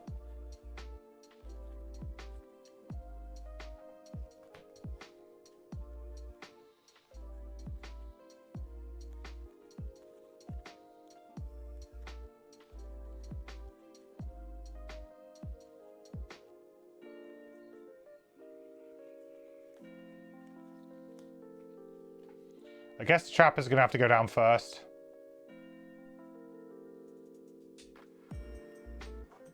But this is a good example of like what would maybe in Gloomhaven be like a kill all enemy type scenario that's kind of maybe a little bit kind of cut and dry, a little bit boring, maybe a bit vanilla. In Frosthaven you get scenarios like this, which are kind of like there's like a little bit more going on, but it's kind of like a kill all, or it's like, it feels like one of these kind of like filler type scenarios, but there's a little bit more like story and interest and intrigue in it, which is a general improvement, I think, in the game. Right, so Trapper definitely going first. So we got move 4. 1, 2. The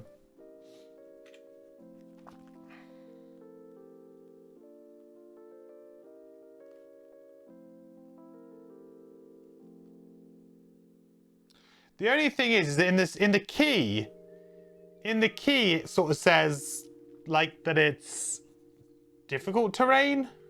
Purple's difficult terrain, right? In the key. So does it cost 2 points of movement to move onto the stairs and then 2 points to go down? So it costs 4 in total. That's just madness. Surely not. Where's my rulebook? That seems like a crazy amount of movement. Like, kind of obnoxious, really.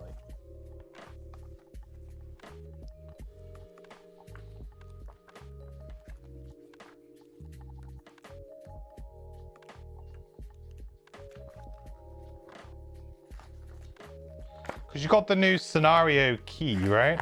Which sort of says what everything is.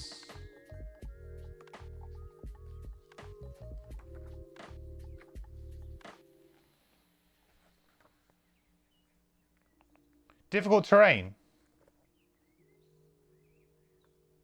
I mean, it's okay for my... But that means it would cost 2 points to go on, and you have to pay 2 points? That's... Oh, that means I'm definitely not getting down then. So maybe I change what I do. Yeah, so the stairs are difficult terrain, which means that they require 2 movement points to enter them, and then you have to give up 2 movement to even go down. That's crazy. That means that I mean, my kelp is basically screwed. It's useless. Actually, just useless. Maybe don't even go down.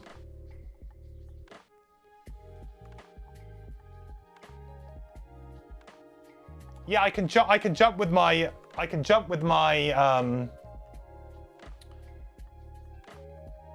trapper. That's not a problem. It's my deep wraith, because my deep wraith is going to have to walk on it, or I guess teleport onto it.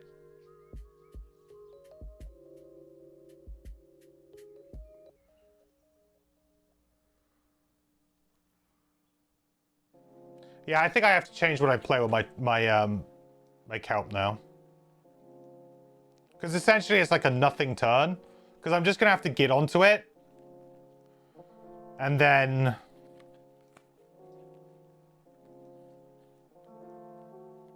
Like, do what?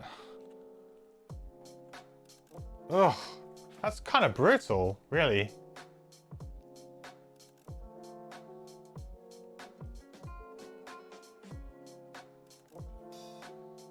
I guess I can still play lie in wait. It doesn't really do much.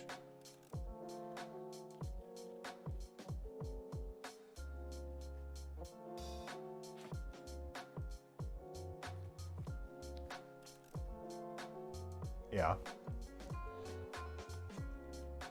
Crabs take a long time to walk downstairs. It's all awkward and bumbling for them.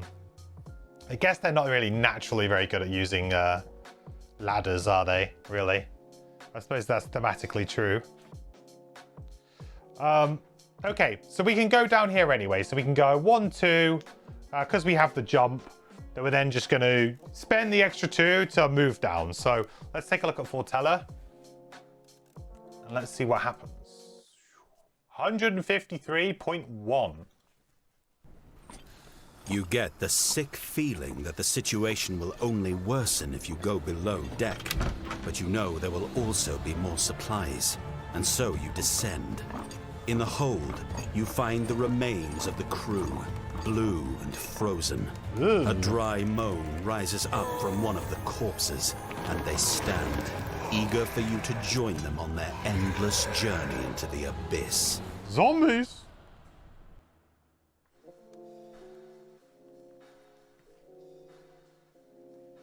Okay, so we're going here. So we need to set up some ladders.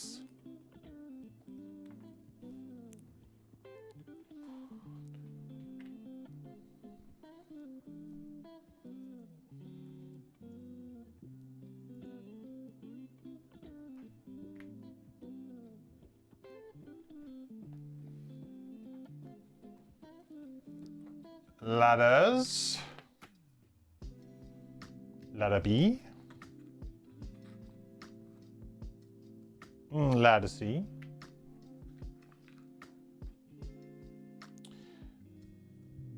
So A and B are linked, and C will be down again. Ooh, there are two chests on this floor, chat. That's a little bit more manageable. Maybe we get the 2 chests on this floor and then no pon out of here. 3 out of 4 ain't bad.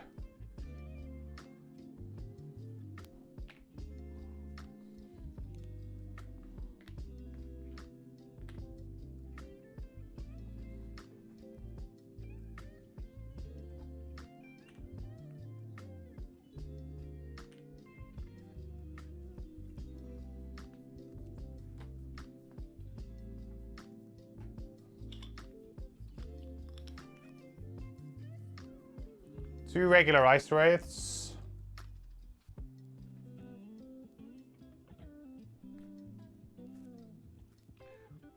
Add 2 and 4 again, I guess.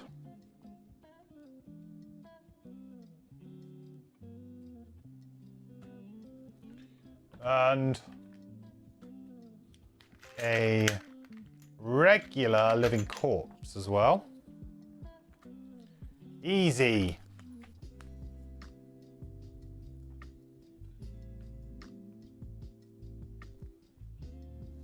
Okay. So we are here now. Oh God. Kind of close, right?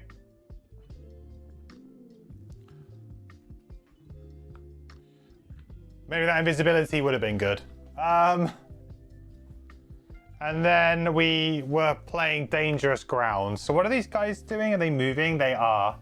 So I can kind of block him in a little bit. I actually don't want him to trigger a trap. I'd rather just not take the damage here. So we'll control him up a little bit. So we'll put 1 there. Definitely. Make that a 3 damage. And then the other one.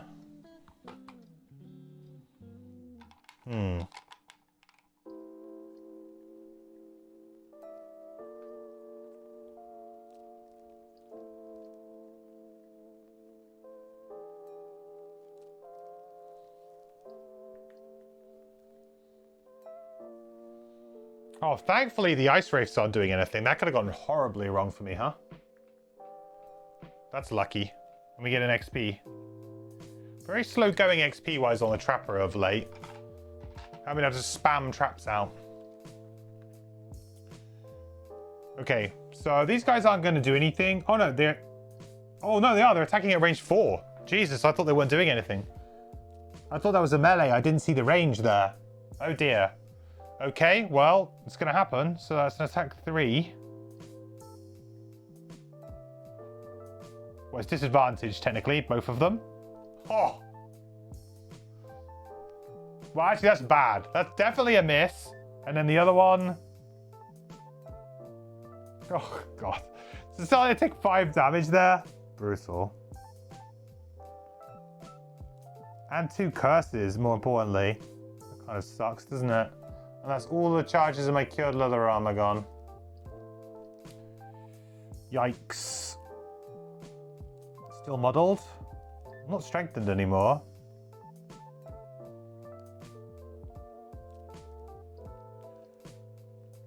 Maybe the settings have changed. Auto remove conditions, maybe. There's this weird thing up here. I can't seem to click on the menu anymore.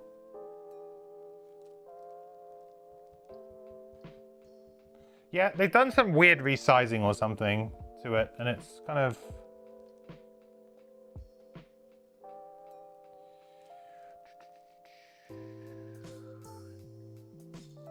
Automatic expire conditions. It must just be broken.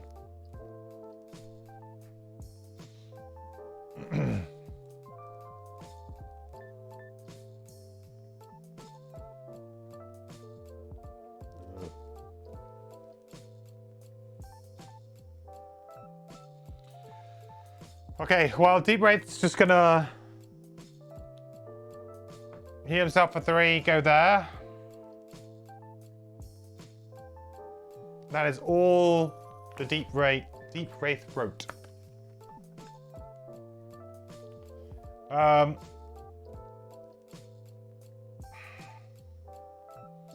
Next round then.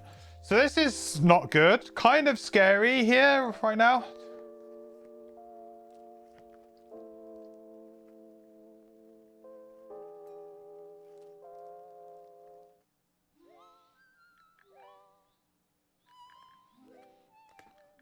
I could heal myself up for 6 on the Trapper and just kind of like run away a little bit.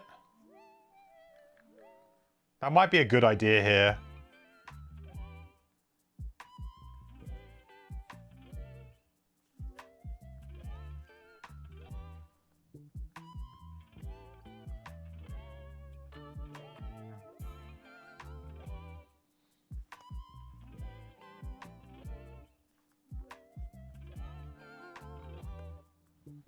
It's either that or we go for like unavoidable outcome on these guys, but they have Pierce, so it's pretty difficult to do.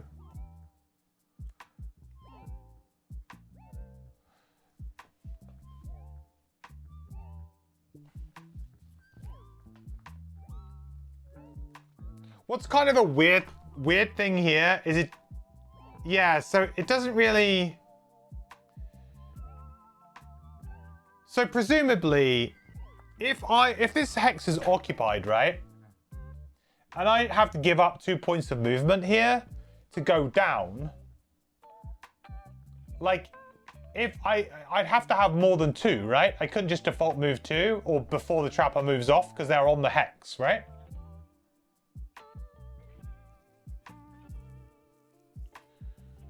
Seems pretty harsh. Oh, I know what I can do. Oh, actually, I've got a super sweet turn. Oh, I'm good. Actually, I got a super sweet turn. I've just spotted it.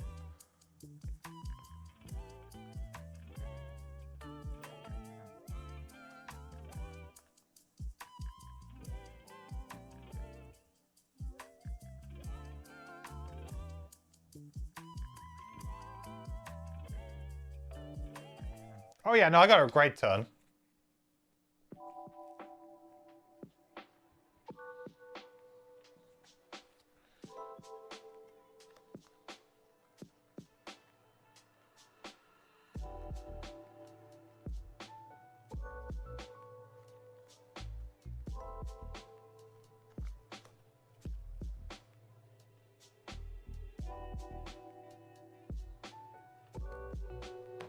Okay, so what we'll do is, first off, we'll use wild growth seeds, and we'll put a obstacle.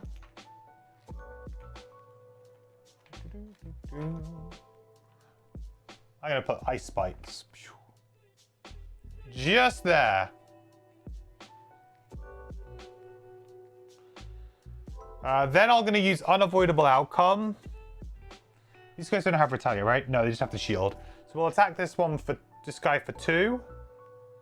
I guess in this instance I should probably use my spyglass. I'm muddled though, aren't I? So it's basically, it's just regular, yeah.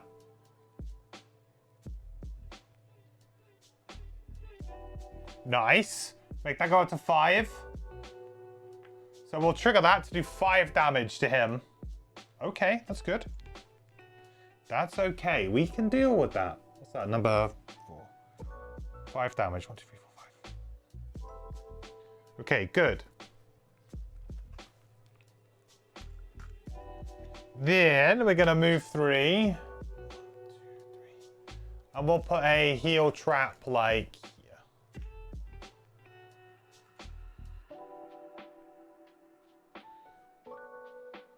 Actually, maybe I'll put it there.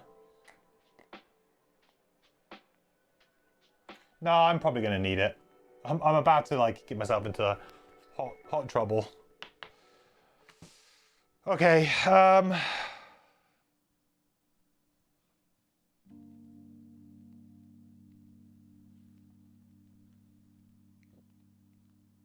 Okay, Ice Wraith's going to go now. I might be burning a card here. So they're going to attack for 2, range 4. Got flying.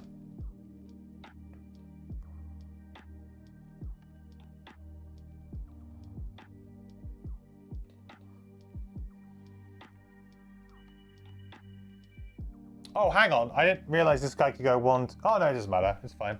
Yeah, it's fine. It's actually fine. It's actually legitly fine.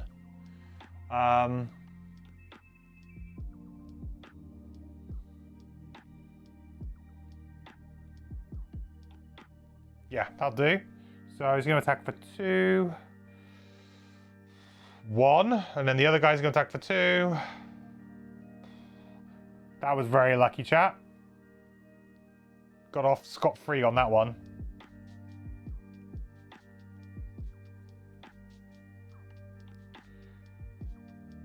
Right, so the frozen corpse is going to go. It's going to have to move through the trap. So it's going to go 1, 2, 3. It's going to take 3 damage from that trap. Very cool.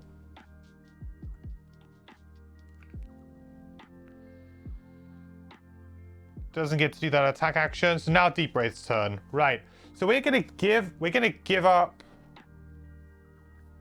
2 points of movement here to go to here. But I think I probably just end my turn there. All adjacent enemies suffer 1 damage and we create dark. So you're gonna take a damage. You're gonna take a damage. Then it's a question of, I am technically muddled right now, aren't I? Because this blooming challenge. Challenge is pretty rough, actually. Do I attack the frozen corpse here, or do I attack the Ice Wraith? I mean, the Ice Wraith is the scariest. That's for sure. But the frozen corpse is kind of almost within range. Also, I can add, I guess I can add a wound here, can't I? Probably wound the frozen corpse, actually. Yeah, let's go for the frozen corpse. We wound him too. So we'll attack him for 3 with disadvantage because of the muddle. Nice. Okay, cool. That's a pretty good turn, I think. That worked out quite well there. So the frozen corpse is almost dead, which is nice. Ooh, right. I might have to short rest here on my trapper just to get on there. 2 curses on the trapper. Oh yeah, sure, right, because of the attacks.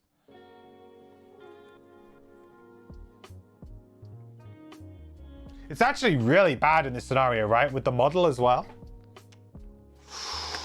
Boy, oh boy, it is not pretty.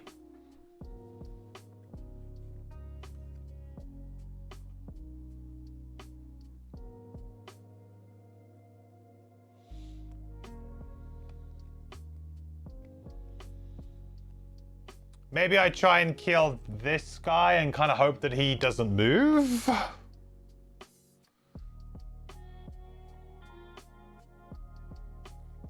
Actually, do I have my invisible? Oh, I do. Ooh, hang on. I could burn lacerating stabs here. We could have a really good round. But then I'm really worried about my trapper. Really, really worried about my trapper. I should have had that invisibility.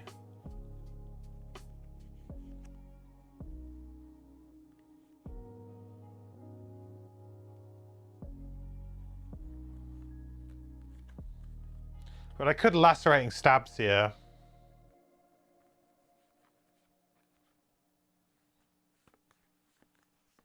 Do I short rest to get back this to do that? Possibly. Oh, or do I use Crippling Terror? Oh, Crippling Terror top could be quite good.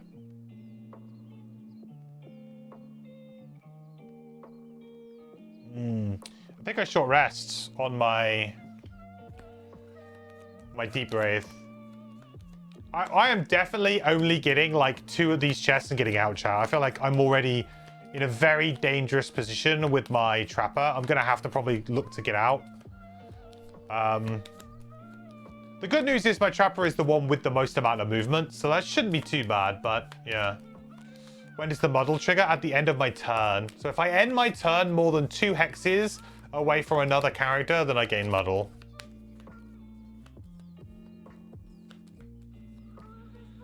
So basically, I'm kind of in a constant state of muddle, unfortunately, for me.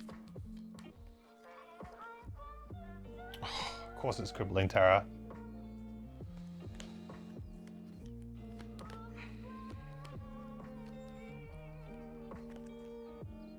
Hollow Aura.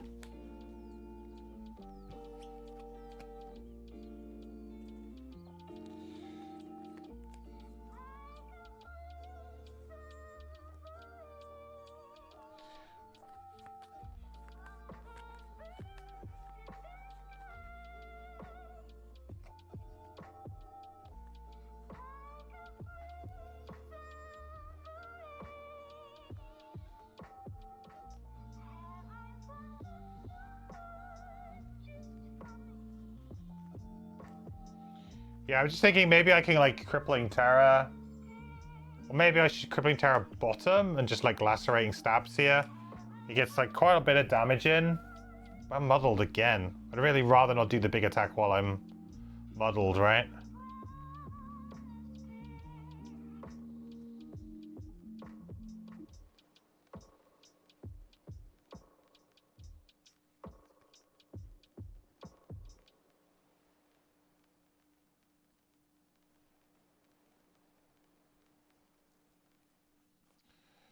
Oh, I don't have any trophies as well, which is a bit of a bummer here.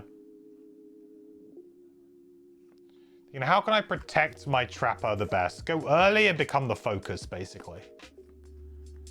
That's basically it. But then how do I not take that much damage from these guys? Teleport over there. I put a trap there. Yeah. That's what I do, and then I do this. Yeah, okay. So I don't think I actually burn a card at all here. I think I go 15. I don't think I Lacerating Stabs. I think I've got a plan that if I kill something, then great. If I don't, then I might end up taking 2 hits. But I think that is what it is. But if we can Crippling Terror, if we can go to like here, and then we can Crushing Darkness this, hopefully kill it, then maybe we place our trap down. Our Dangerous Gear, and then maybe we pull the Living Corpse if needed into it with the Attractive Bracelet. That kills it, so that's 2 enemies dead, so it's just this one guy to worry about. That seems like the best kind of circumstances to me.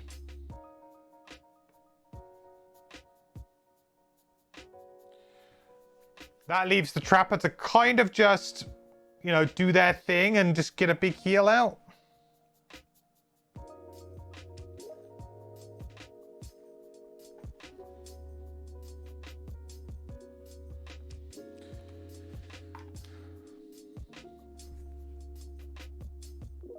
Ooh, Frozen Corpse. Interesting. Interesting. Okay, well, it doesn't change what we're doing, really, I don't think. I think we still got a good plan here. So we're Crippling Terror, so we will go whoop to here. And we're going to gain PS3 on all of our attacks, targeting enemies within range 2 of me. So we'll use Crushing Darkness. For 4, I'm going to have to use the Spyglass here. Unfortunately, we don't have this. I guess I could use this as well. I may as well. I guess I could poison him. Is that fairly important here? I guess I'm going to be attacking for 4, 5. Yeah, I guess I'm okay. 5's probably fine.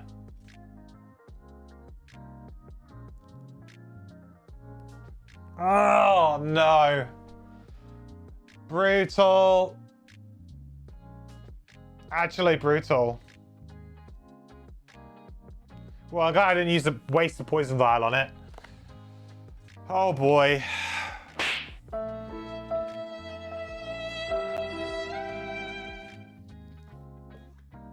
Wasn't even the muddle that did it. I mean, I guess it was, like, because otherwise I would have had advantage there, right? I guess it was the muddle that did it. Yikes. That's a big yikes. Well, I've got to continue on with the rest of the plan, which was to place a 3 damage trap there. I'll just use the trap as traps for now.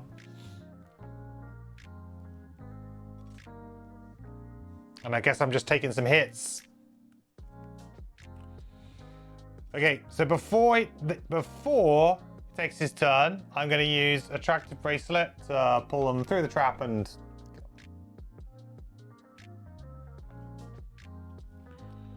I'd rather not be brittle, thanks. That's crazy, because that's turned like what would have been like an insane round into essentially a very mediocre one. So the Ice Wraith's going to attack.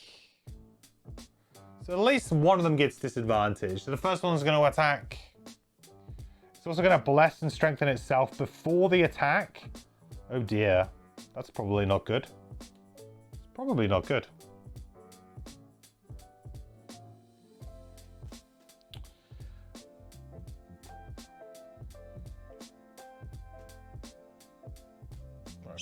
Four?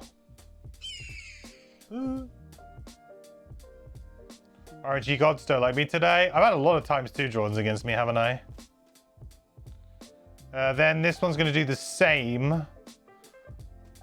Bless and strengthen. But because he's adjacent, he's going to have disadvantage. So it's just going to be 1. So 2 damage. And 2 curses into the deck. Ice Wraiths, man. They are not nice, are they?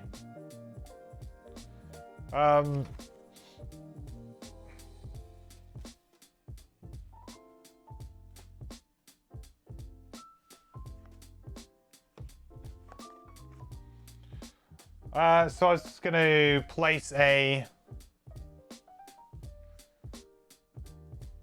3 heal, strength and bless. Just put it there. And then I was just gonna move basically through them both. So I can heal myself for 5. Strengthen and bless.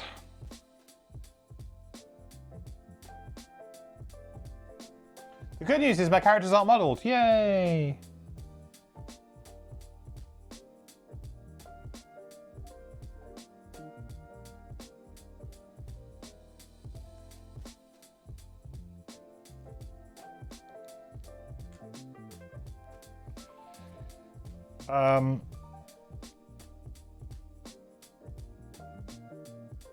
Okay. Trapper time. Only the trapper is muddled? Yeah. No, trapper shouldn't be muddled either. He's within range 2.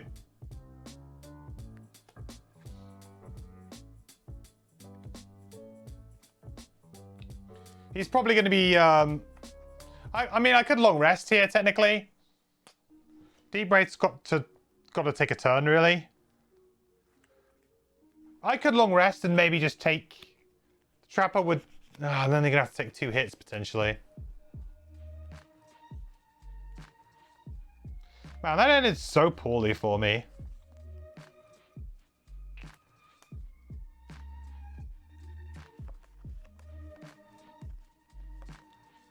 Actually, just, like, furious about that.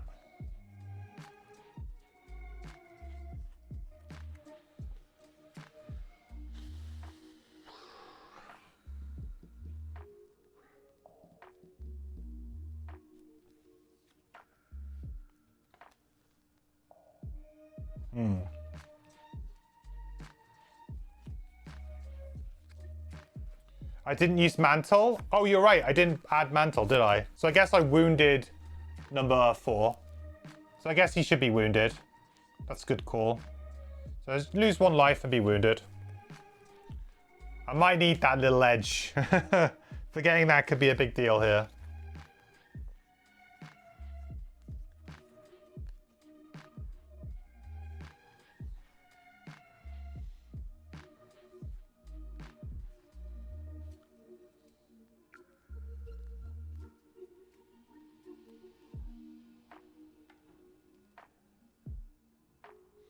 Yeah, I could long rest on the Trapper to just try and, like, then on the next turn. All I know is I'm probably going to be wasting a few turns here. I should short. I should short here. Because I could help out the Deep Wraith quite a bit.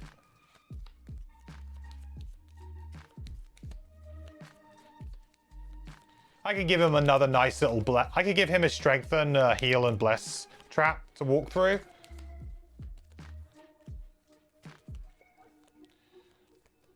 We both need to start offsetting these curses that we got, really. Unavoidable outcome. To be honest, I don't really want to attack anymore. I feel like that's probably okay to get rid of. We're just playing support now. Yeah, so I could play this and just give up a bottom action, right? Yeah. Like that. I don't think I'm getting out, chat. I'm very concerned right now. I need to, like... I don't even know how I'm going to do it.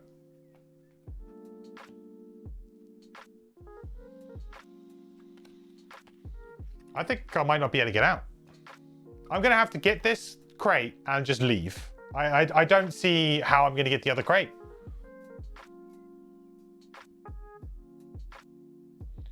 It's kind of weird, though, because I don't feel like... I don't know where my stamina has gone. It doesn't feel like I've been purposely, like, burning cards or doing anything. It just feels like... You know, I took a really long time to get out, I suppose. My characters are not particularly strong at, like, at that element. I kind of wasted, maybe I wasted too long up here dealing with this guy. Maybe that was it. Maybe if I hadn't gone for this artillery and just gone, let's just go, like maybe I should have just gone straight down and gone, okay, get the 2 crates. Maybe then we're done. Maybe we get this crate here and leave. I don't know. It's a bit weird. I'm not quite sure exactly where all my stamina has gone. Cut my losses and leg it, mate. I think so, Tweenie. I think it might be.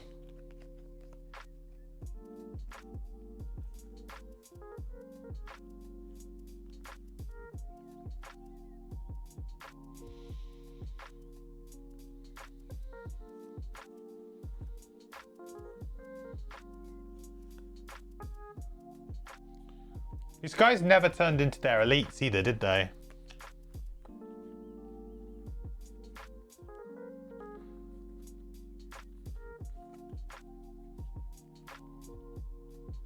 Thing is I want to go super late initiative as well, really.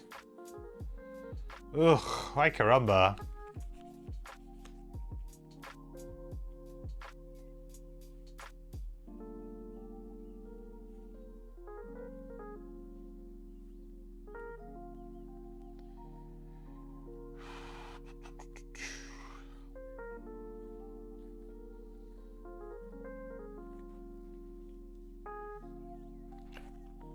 Yeah, this is looking pretty scary now.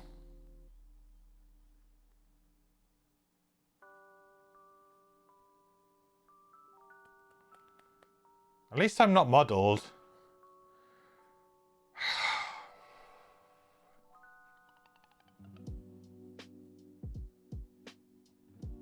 Thing is, I can't even really do that much damage with what I have. Do I short rest again? To get back Crippling Terror to just be able to do something? Feels like it.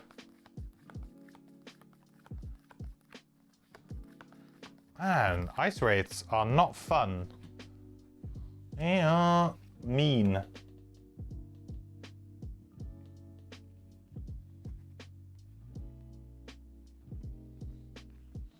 There's always another day, another fight, yeah. You only burn cards for resting and it was close. I don't know what characters you were playing either. I mean, obviously these 2 characters are... I mean, 10 cards is reasonable on the Deep Wraith, but then we do burn a card straight away. So we basically go down to 9, and then, you know, we're running on 9 cards on our Trapper as well. So we're effectively like 2 9-card classes, basically. And maybe like 10 because of the stamina potion. Maybe buys you an extra round on the first rest with the trapper. I've got plenty of items here to use, right? That's gone. It's not like I don't have that many items to use. I have stuff. I have my major healing potion. I don't know why I just didn't use that.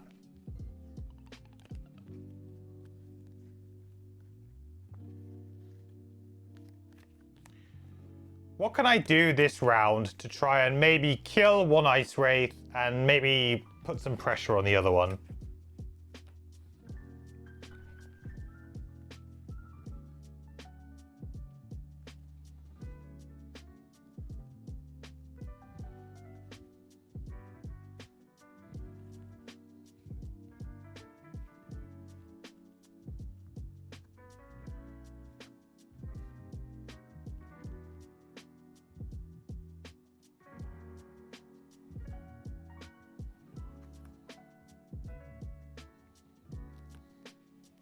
I don't know the answers to that, really.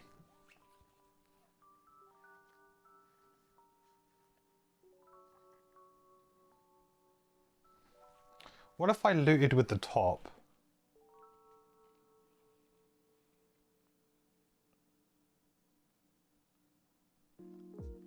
And then...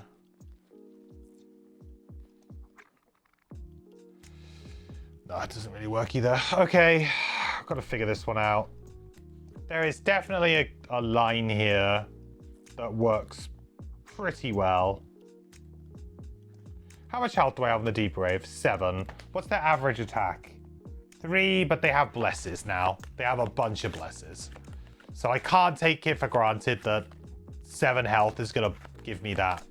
I really can't. So, in that situation then, I need to actually...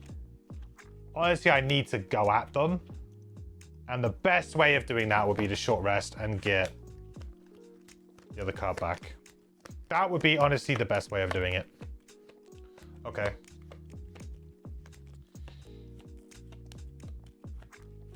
You did with Coral and Comet?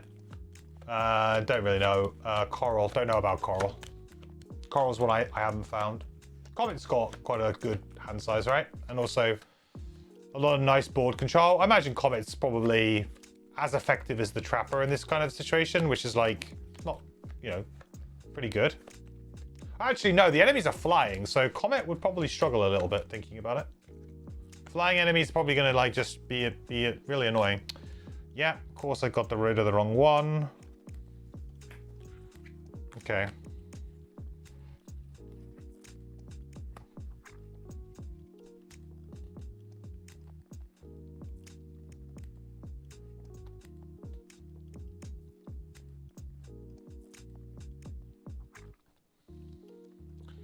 Well, I hope I draw a +1, I guess.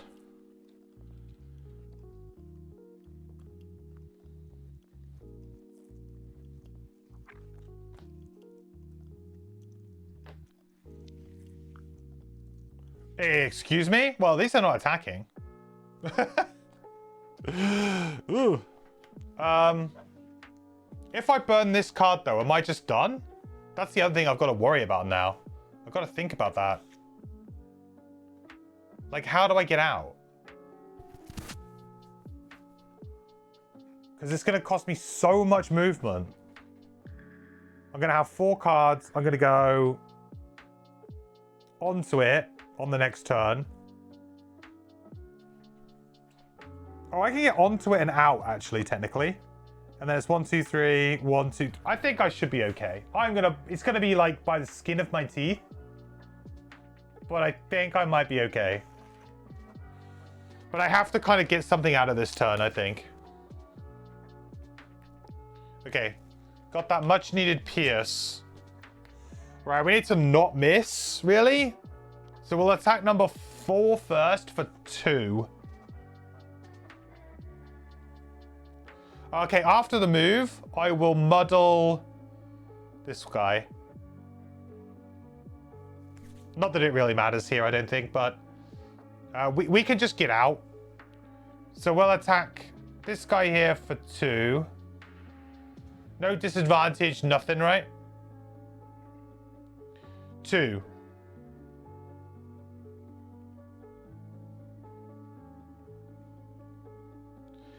Okay, the question is now, do I attack him for another 2?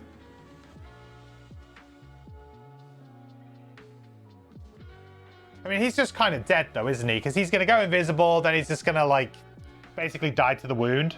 So that's fine. He's kind of dead now. So then I should really probably do an attack of 3 and then another attack of 2. So we'll attack this guy for... yeah, for 3. Nothing. And then again for 2. 1. Jesus. I mean, I guess the thing is we're just getting out now. So maybe it's not so bad. That's 2 XP. I guess it kind of works. So Trapper is giving up their bottom action and is just playing Pyrotechnics.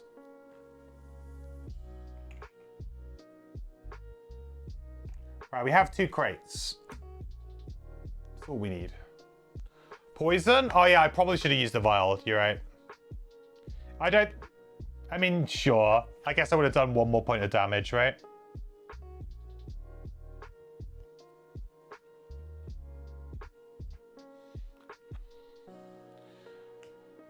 It's a good call, at least. Did I complete all of War Tales? No, I haven't played it since Saturday. I was really tempted to play it over the last couple of days, but I kind of decided that I want to maybe just like pick up where I left off on stream the next time I play. So, might be Friday. Might be Friday. We might play Frosthaven on Fridays because I want to try and catch up a little bit.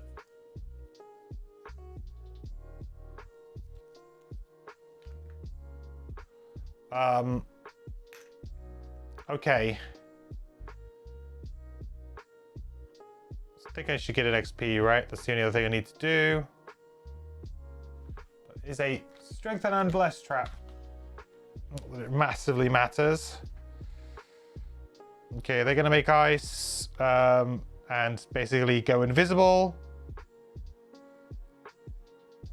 Which I can do about that.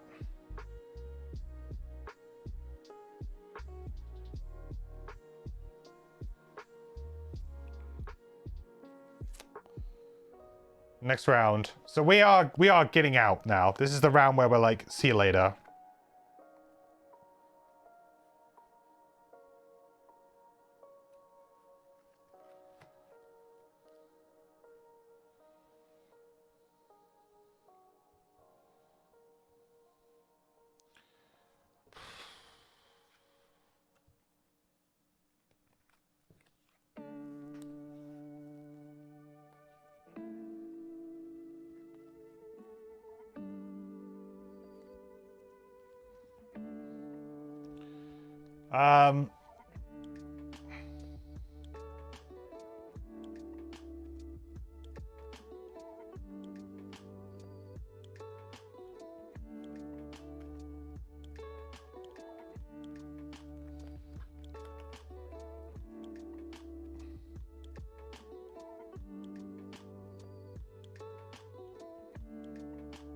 It looks like our battle goal's gone.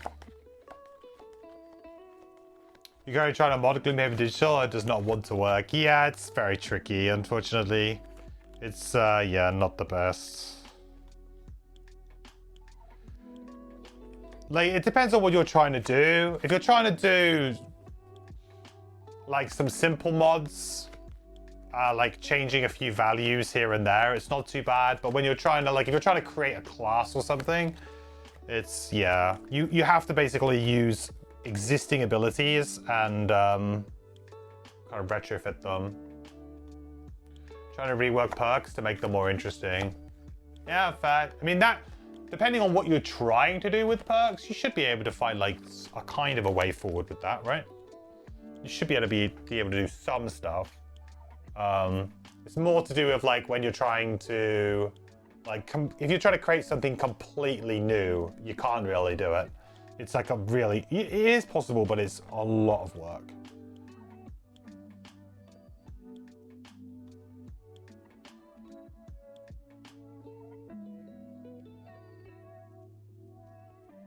The scenario just ended up kind of kicking my ass a little bit, huh?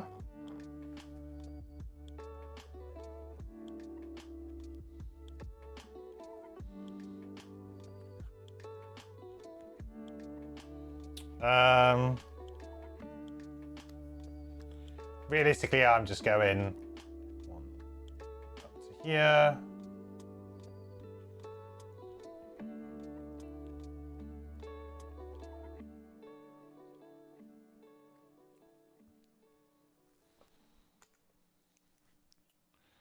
Getting that loot. I mean, maybe I can get the battle goal. I don't think so. I think I have to get out with my deep breath, unfortunately.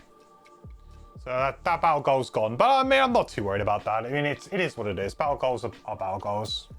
We probably pushed it a bit too much in this room to force this, which has then put us in this situation in the first place. That's kind of like the problem with battle goals. And it's the same thing with challenges that I'm not sure if I love challenges right now, because I just find that sometimes they can be the difference, you know?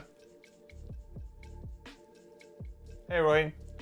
Are we in a boat? We are indeed in a boat. We are currently below deck. We need to go up and we need to escape off the boat because we are...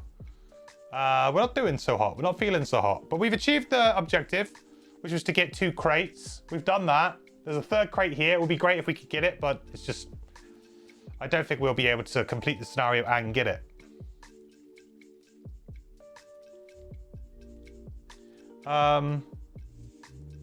Sure, I was just going to get in XP and put some traps down as well while I was at it, but I don't think it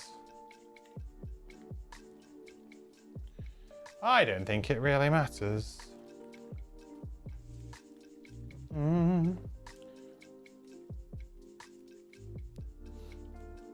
Challenge is more good because it passes from group to group. Yeah, but I'll be honest, so far, for me, the attacks on Frosthaven is, I think, probably the weakest part of the game. It doesn't really, like, to me, it doesn't really add much to the game, except for like, oh, you know, those things you've been building up, someone's going to come and destroy them. There's this, the economy of Frosthaven, I think, is generally not great, because there's this element of, you need to build these things. Okay, I'm going to build them. And then they're like, oh, we're going to send some people to come destroy them now. I just don't think it's a very... I would almost rather it be that we built less and that there were less attacks, or the attacks didn't do certain things. It just feels like, and then like the attacks are like, oh, look, they destroyed a building. What are you going to do? I'll just spend 2 wood to repair it. Okay, great. It's back again. Like, it's like, to me, the attacks are the weakest part of Frosthaven in general, and the Outpost phase definitely, because it's just, oh, you know, do you really care about getting guard perks? Do you honestly really care? I mean, I don't, because I've got soldiers in my barracks that give me advantage. I've got loads of really high morale, and I've built walls. At the moment, I don't feel the danger, and the perks are not going to change that.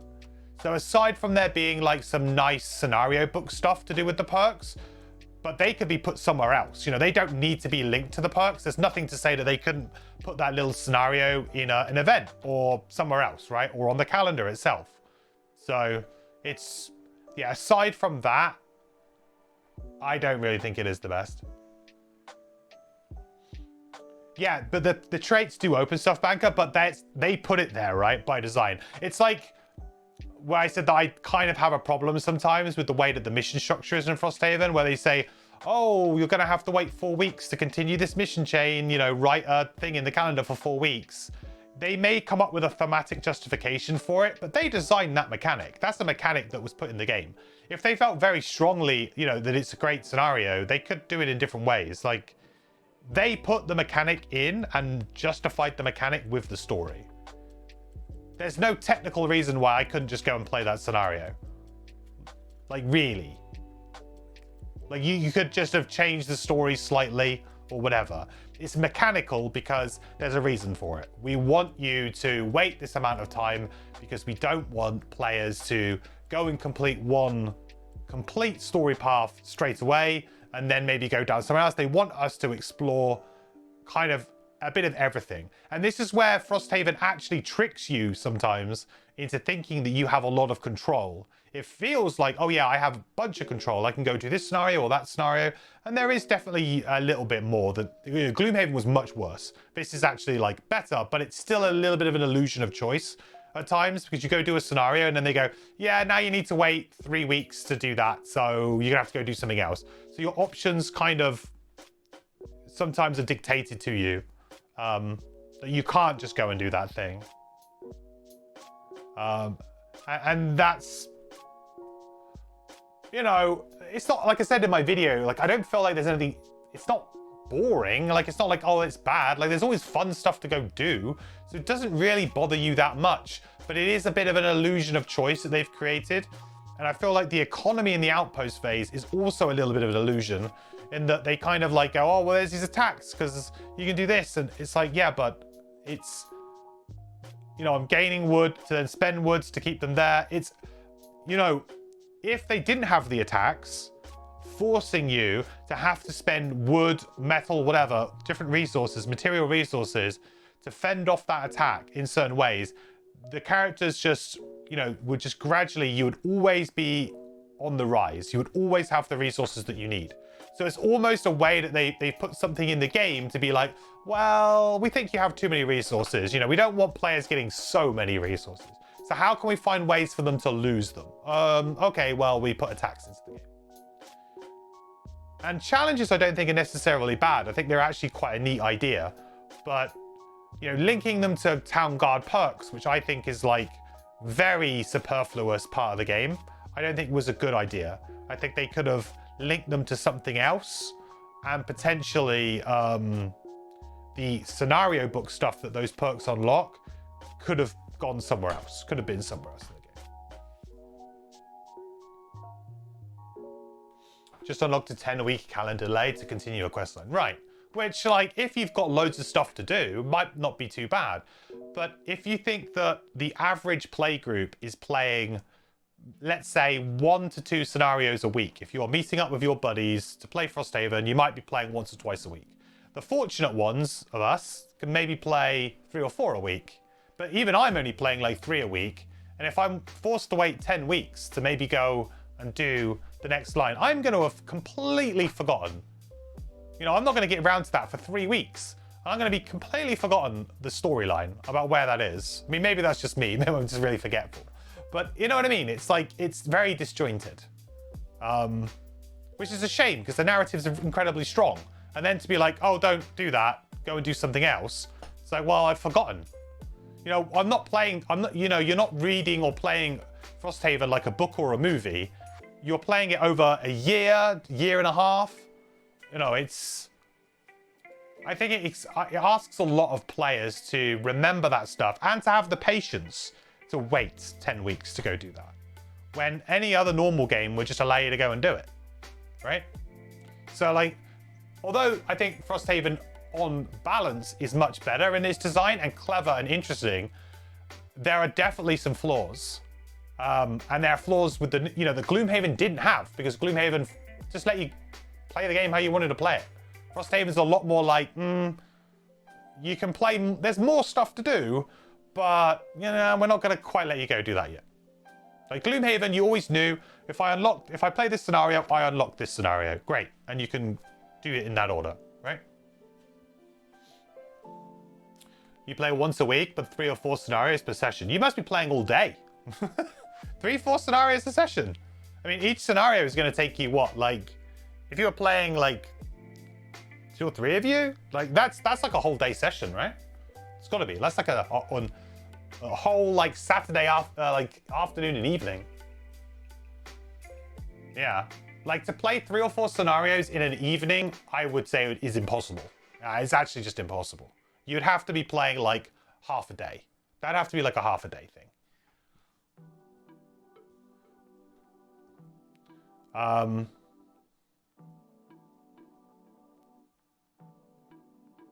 Okay, that's all done now anyway.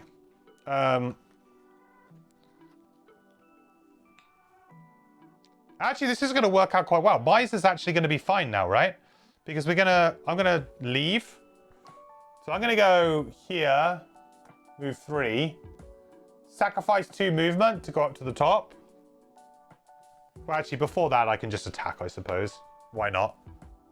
Oh, I know they're invisible anyway. That's why not.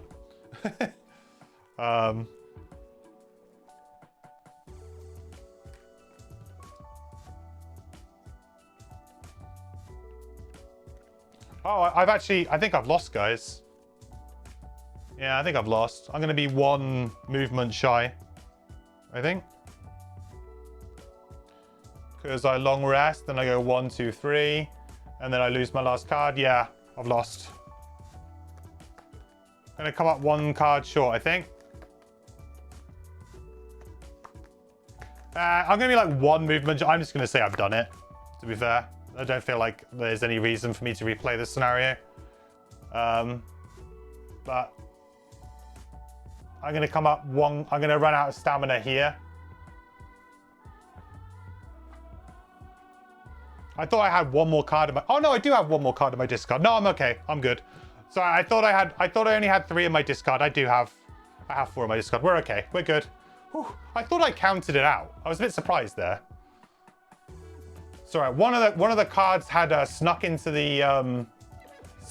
my trapper discard pile. We're good. We're okay. We can do it.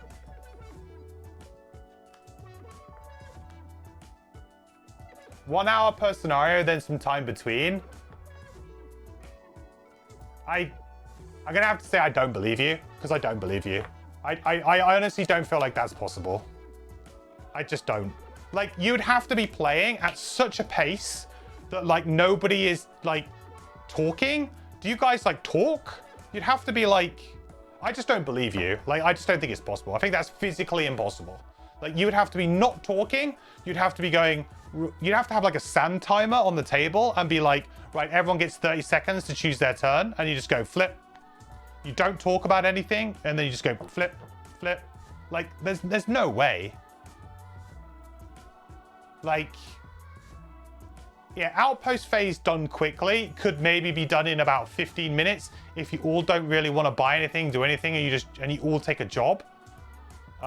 Sure, but I don't see it. Like, some of the more complex, the complexity of the scenarios in Frosthaven, like even just this one, which is fairly simple. You know, there's a lot of like, oh, I've got to figure out where I need to go. Like, I just don't see how you can 3 players do that. You know, like, even if I'm me playing solo and I just kept my head down and I didn't talk to you guys and played, I still feel like most scenarios were going to take me about an hour and a half to do. Just with, like, you know, unless you're not including setup in that time, if you're talking about like an hour dedicated gameplay, but you're not including, you know, the 15 minutes to set the scenario up or whatever it might be, the 15 minutes to tidy it up, you know? Yeah, Nitz was doing 2 to 3 scenarios per day, right? Exactly. And he was playing all day, every day for like 3 weeks.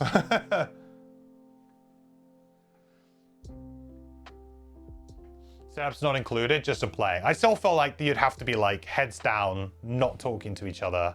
Like, you say, Nitz is, you know, he managed to do it solo, 3-handed, playing some of the most complicated characters there are. True, but I just don't see it. Like, I don't see how you could do it. I also, in a way, I don't see why you would want to, because to me, you'd like, you know, like part of the fun is like reading out the scenario intro and like going through it and be like, oh guys, how are we gonna like, ooh, how do we strategize about this scenario? Like, what can we do? I don't even know if I'd want to try and complete it in an hour, unless I was specifically going for like some sort of speed run record. I don't know why I would particularly even want to play that fast. Because you'd just be, I mean, you'd be potentially just like, I don't know. Just seems like way too much. Anyway, that's all of that, isn't it? So, Deep Wraith is out there.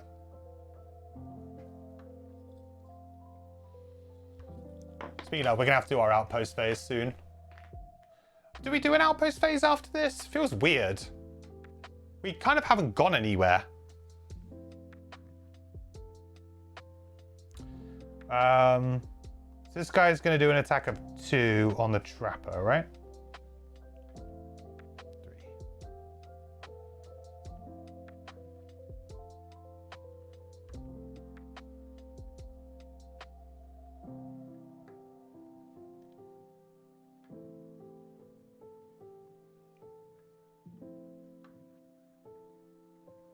Next round.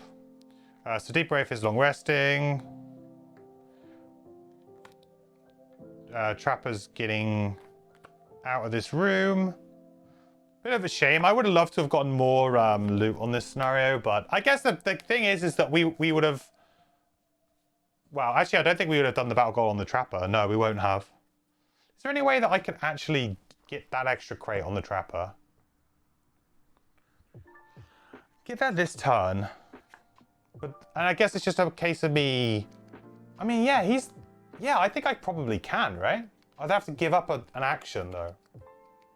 Oh, no, because then I could just honeypot. Next turn.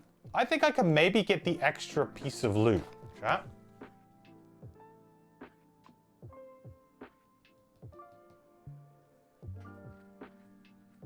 Yeah, I think it's possible. Especially now that he's drawn, like, nothing. Because I can go... That puts me next to it. I think I'm going to go for it. I guess I can attack him too, right? I was here? Yeah, I can. So I'll use Dismantle to, like, just do an attack 3 against him. I mean, I've got no real hope here. I'm definitely not strengthened anymore, though.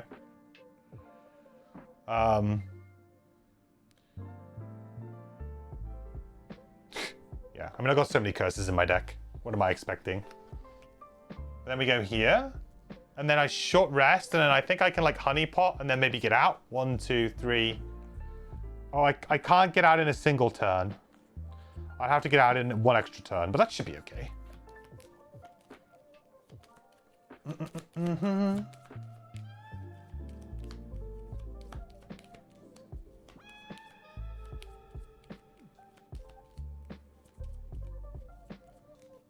You're not trying to be fast? Well, I'm telling you, like, that is an unbelievable pace to be playing the game at.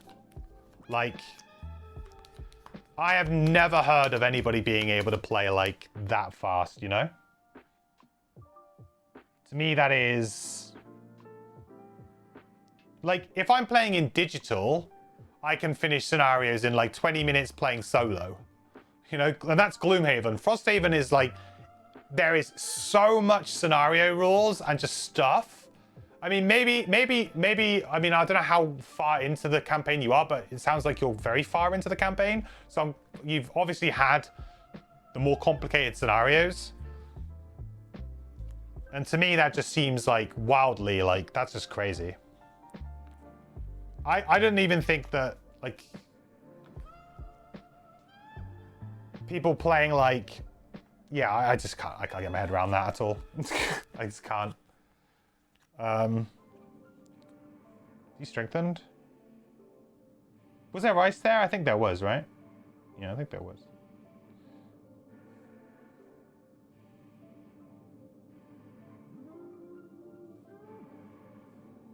You know I'm going to get times... I'm going to be crit against now.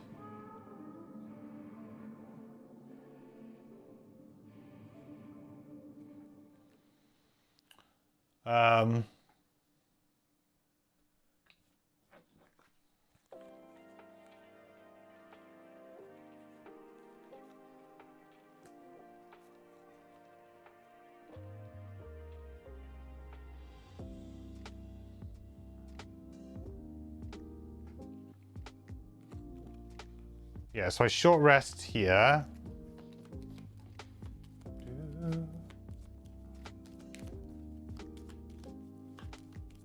Took you 5 minutes to pick your first Blink Blade turn cards. You're not proud. Hey, I think it takes everybody similar amount of time.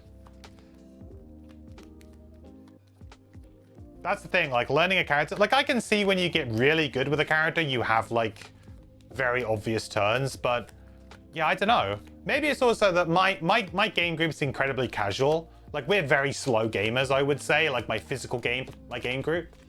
But that's mainly because, you know, for us, game night is also a social night. We get to, like, you know, see each other, meet up, have a beer. You know, I've never really had a game group that's made up like with a strict purpose. Like I had like my Gloomhaven group, but again, we were aware that like, let's try and do one scenario a night. We're not gonna like go crazy with it. We're just gonna enjoy it. We'll catch up.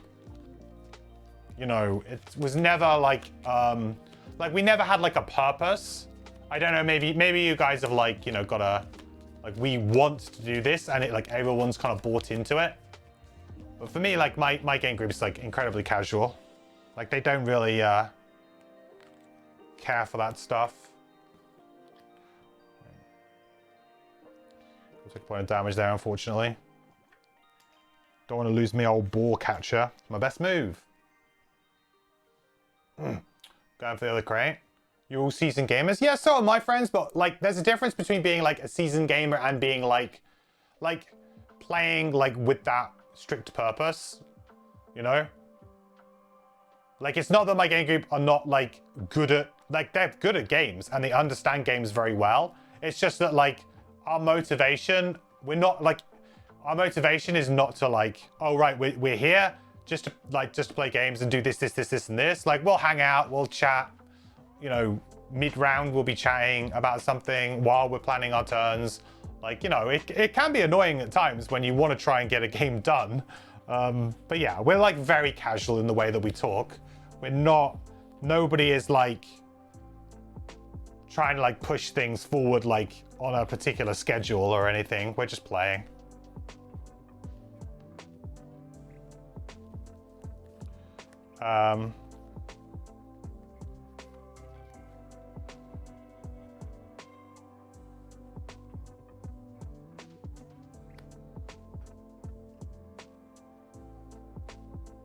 Right, so Deep Wraith can kind of go and get out over the course of 2 turns, so that's good. Trapper, less so, but we should be all right. We should be able to get out in the next few turns.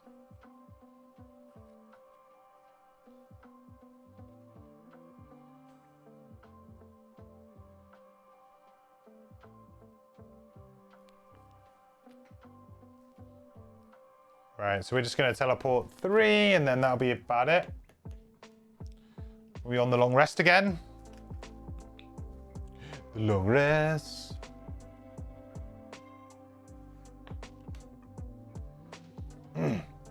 Planning turns ahead, at least rough plans, also helps a lot.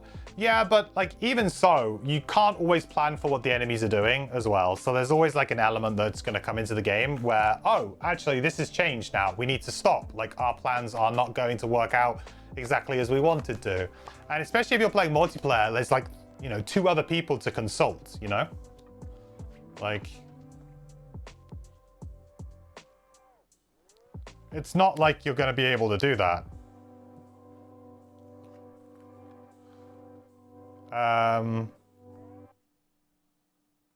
I'll go before on the Trapper here, I think, just to try and give them disadvantage on their attack so I don't get crit. That would be good. I don't want to be crit.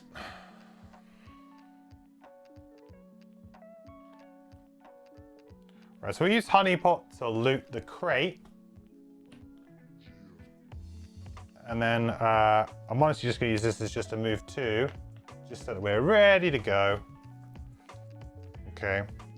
Then we're going to take an attack of 3, strengthen, disadvantage, so he's just going to draw 1. Yeah, there it is. Kind of knew that that was maybe coming. But it's okay. I got plenty of cards, so I can burn 1.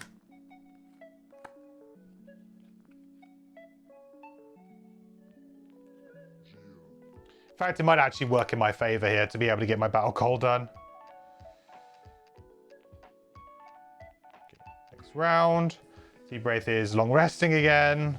Or could just short rest and try and get out, I guess, but long rest is fine. And then we're going on 20. I really hope he doesn't go before me, because that could be a problem. Okay, it's just healing. That's fine.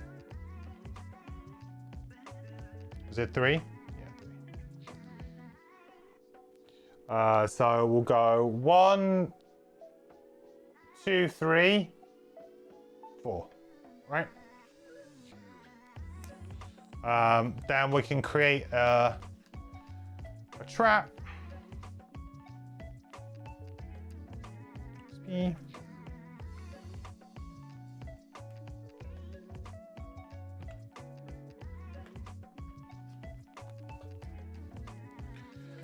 Okay, trap is done. Deep Wraith gets rid of this.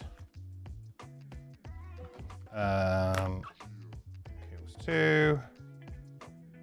Okay, so good. Deep Wraith, 2 cards left in hand. We'll get out this round.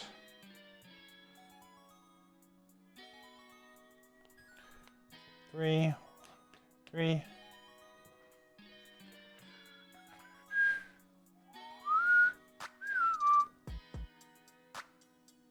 Is that right? Oh, actually, I think we're going to come up 1 hex short.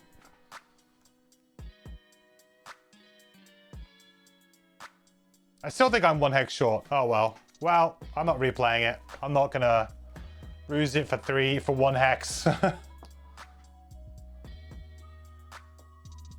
Okay.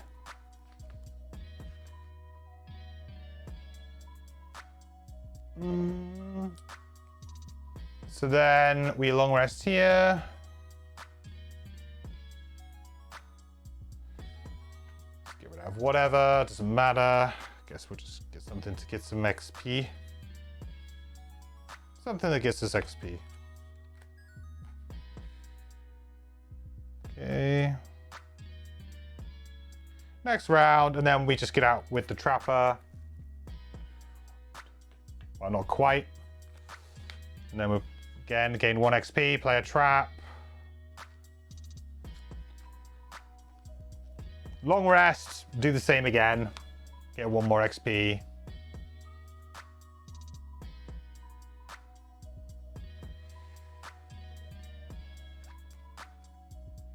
Get out.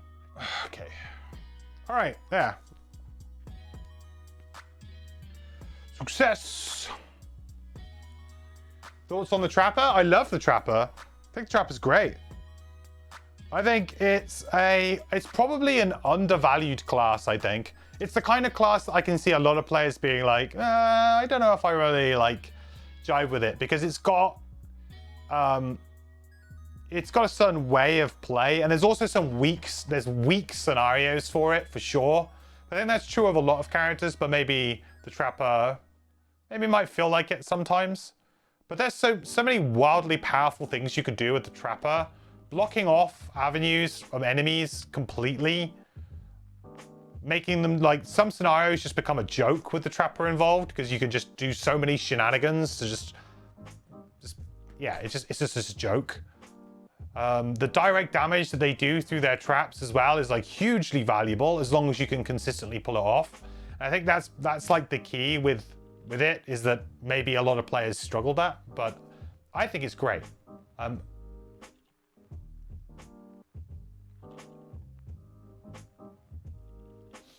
You don't like the Trapper at all? Interesting. Your group is feeling the lack of range damage at the moment. Well, the Trapper won't necessarily fix that for you. The Trapper is like a control character, really, at heart. It's a control character that just happens to have like a couple of really big explosive turns, like with damage, possibly. Yeah, I don't think the Trapper will help. If you're struggling with range damage, you probably want like from the starters, the Deathwalker's pretty good at that.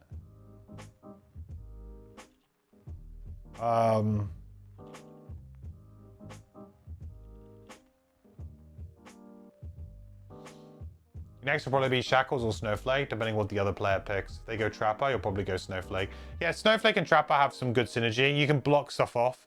What I'm really interested to see in this in general, though, is to be how will the Trapper plus like Comet or Meteor plus Snowflake, will this be too much, you know? because the scenario tiles are only so big, and all 3 of those classes manipulate tiles. So it just feels like maybe it would be almost too much. Like there's no room to breathe. That's one thing that I'm a little bit concerned of. I've noticed in Frosthaven that there's a lot of open scenarios. This one was more of like a traditional dungeon, actually, like with the, hey, you start here and you go through and there's like 3 different rooms to go through. But there's definitely scenarios, or in general, a lot of scenarios that are kind of like much more bigger open rooms and spaces for you to go do. So I guess those scenarios maybe are not so much of a problem. The third player is Meteor. Well, I felt like you might... Well, I don't know. But if you had all 3 of those together, are you not going to be fighting for space on the board? That would be my worry. Is one of those classes is going to end up maybe not doing quite as much. And maybe it's the Snowflake. Maybe use the Snowflake more for the push and the pull and the control elements like that, rather than terrain, right? I feel like the Snowflake only puts down like a small amount, whereas for the most part it actually just interacts with other people's. So maybe that'll be okay. You just have to be you'd have to try and figure it out, the right balance between you. And also, what I found playing the Trapper, and it's something that can become a problem, is you kind of durdle a lot. And by durdle, I mean is like you do a lot of like, okay, I play a load of trap and I'm waiting for the next turn, and then I play some more traps and I'm waiting for the next turn, and then I upgrade those traps to different things and I'm waiting for the next turn. And before you realize it, you've probably spent 3 or 4 turns of just putting traps down or upgrading them, improving their numbers. Yeah, you've controlled enemies, so enemies are like moving around and not doing anything. But if you're not like actively pushing the scenario forward, at some point there's going to be an issue. And I have had problems. Like this scenario is probably a good example of like durdling around a little bit. Like I probably wasn't cutthroat enough to like come get this and just go. I probably wasted a little bit too much time here. I would have liked to have seen what was in the final room. We can maybe take a look and just see what it would have been. But yeah, with those types of characters, I do worry that if you're not careful, you'll end up exhausting because you're just placing traps, not doing much else. You have a Drifter, Banner Spear, and Snowflake at the moment. I'm guessing your Drifter is playing melee, and I'm guessing, well, your Banner Spear will be as well. Snowflake is a bit of a low impact class. Like it's one of these kind of like, it's low impact in the sense that it's a very combo heavy class, and with, I guess it would work quite well with Banner Spear and positioning enemies, but maybe a bit more tricky. You retired the Bone Shaper. The Snowflake to me is a class that is... It's never going to be the highlight class in your party. It's going to be an enabler. Think of like Music Note. Like Music Note was considered to be one of the most broken classes in Gloomhaven. But if you put Music Note on its own, without like, you know, I know that there's shenanigans you can do with certain items and what have you, but let's just say like if it was, you know, without those things, you put it in on its own, is it going to win a scenario on its own? Well, not with all of the cards that make it the most broken class, right? It's the reason why it's so good is because it just durdles. It's like it buys so much time for your party in everything that it did. And I feel like Snowflake is in a similar sort of situation where it's kind of like in the right party, it's incredible, but in parties that have sort of low to no interaction with its mechanics, it's going to feel underwhelming. But you put it up with somebody else like Trapper and Snowflake, or Meteor and Snowflake, or whatever, it's going to feel, ooh, this is actually now really doing something. So it's, yeah, it's an interesting one. Sadly, your Snowflake is trying to play it as damage. I mean, maybe that's for the best though. I mean, they say like the interaction level that you have in that party is fairly low, except for maybe the Banner Spear having some nicer formations, but that's about it. Like There's not going to be the option to, like, you know, push them or pull them into traps and stuff like that with the trapper, or with the meteor you have you know, hazardous terrain, and there's a lot more you can do around that. So yeah. Okay, what was it? 109.2. Let's check it out and see what it would have been. I'm just interested to know what the last room would be. I presume it's pretty small. Oh yeah, it's really small. Well, there was a chest in there, chat. Rip. Well, that's unfortunate. I feel like it's very hard to get to that room. Maybe my party just wasn't very good with it. My party's definitely a very slow moving. Like my kelp, my deep wraith, they can only move like 3 per turn, and that's pretty much all they can do. So they're just really bad at the ladder mechanic. So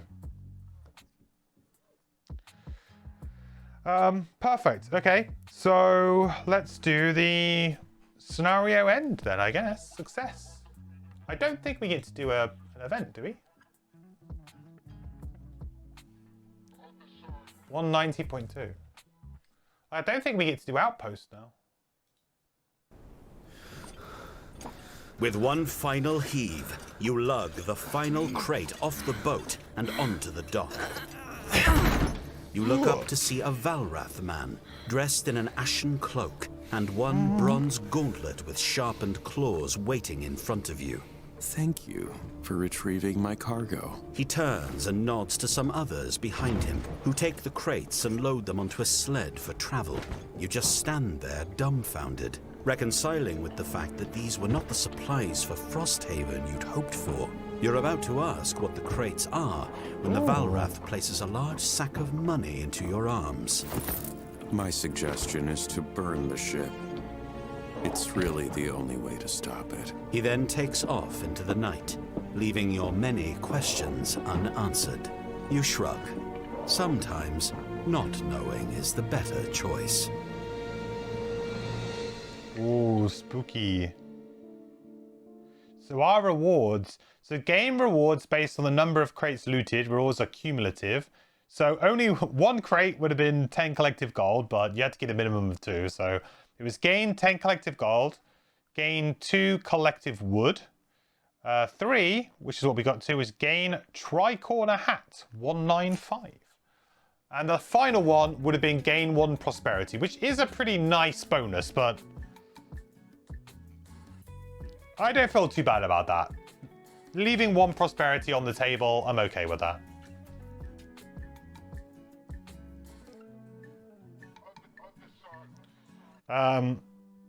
Cool. So gain 10 collective gold. I guess we just get 5 each. I mean,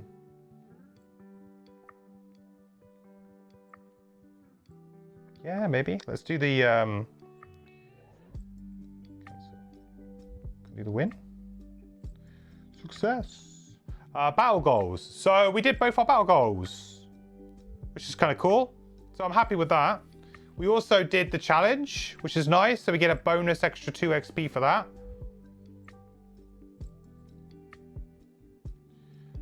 So we'll give you 5. Ooh, it's lagging. He's lagging like crazy.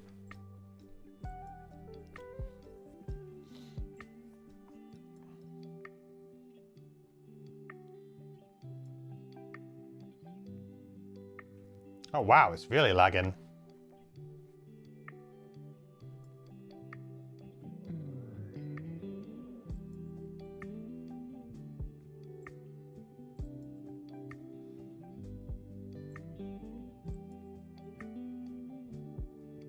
Do I have a missing perk point at the moment? Dude, looks like I do.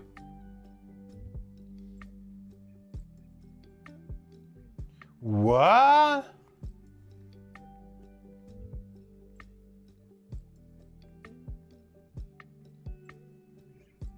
Well, that's annoying.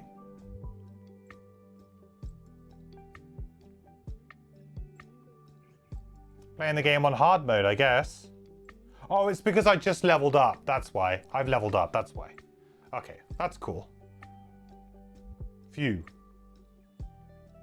I was thinking I was playing the game on hard mode there, but no, I did just level up. Yeah, I got level 5, that's it. Let's get that. Oops. Push 2 there. We really leveled up, like, fast on the Deep Wraith, huh? And then we got this hat. 195.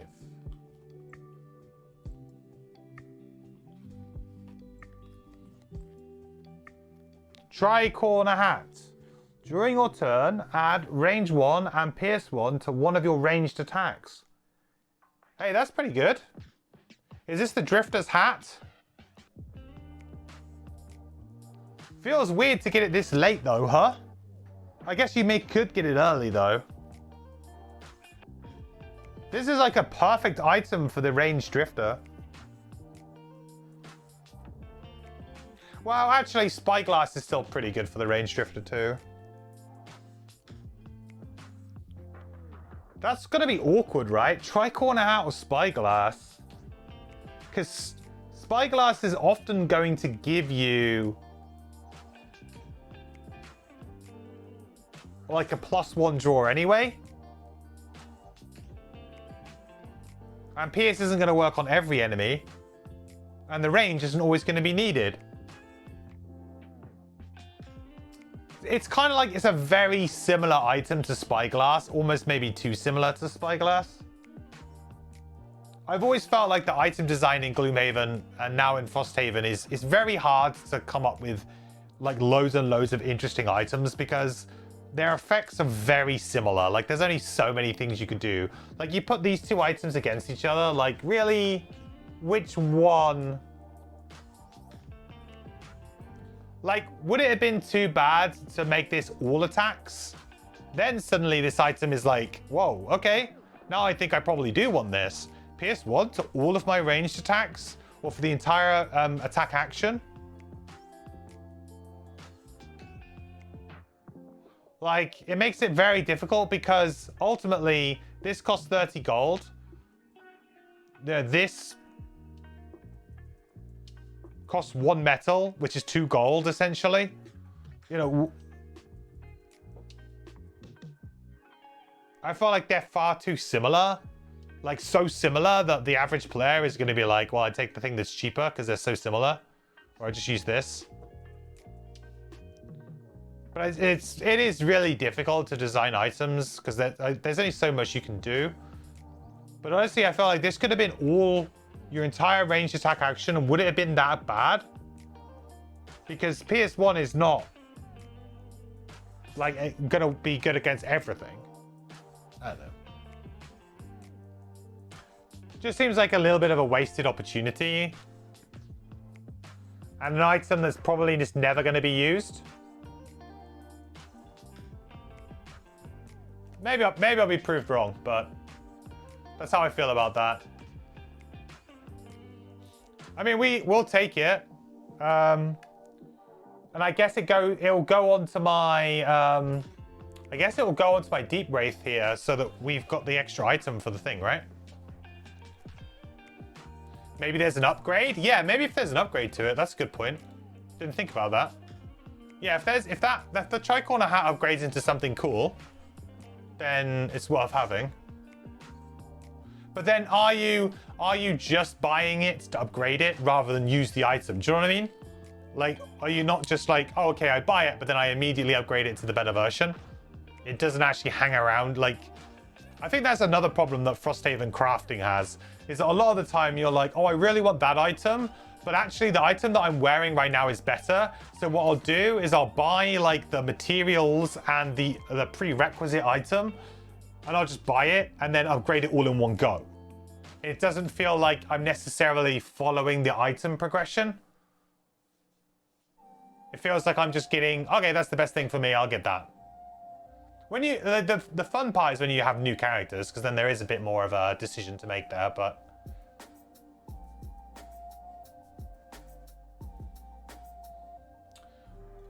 right, let's get the old spreadsheet, the old campaign spreadsheet out. See how we're doing. The old campaign spreadsheet. Dee-dee.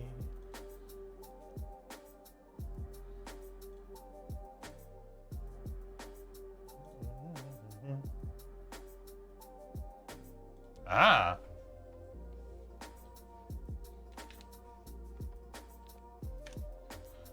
See, we're very close now.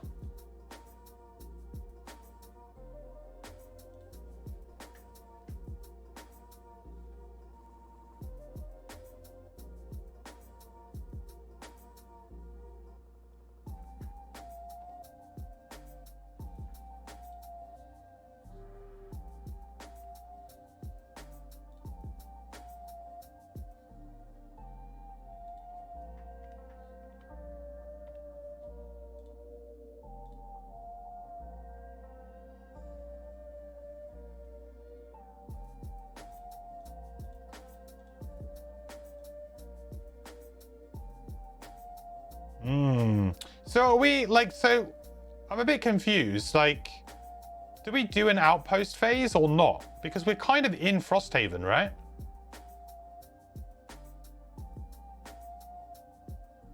I mean, how does that work?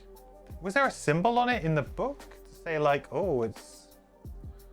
I can't remember.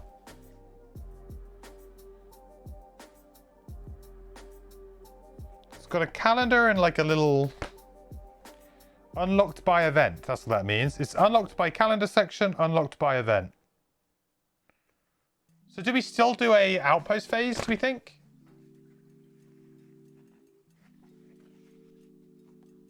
I have to look in the rule book for this as well.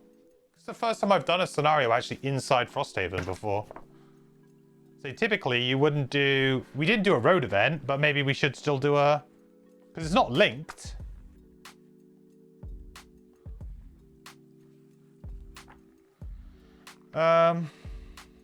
After each scenario phase, except in the following situations, if a scenario was lost, we may replay. If a scenario has any linked scenarios available, the player may do it. So yeah, no, there is still an outpost phase. Okay. Still outpost phase.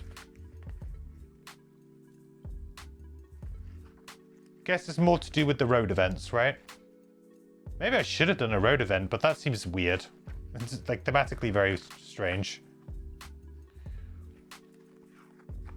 Yeah, I'm going to assume we did that completely correct.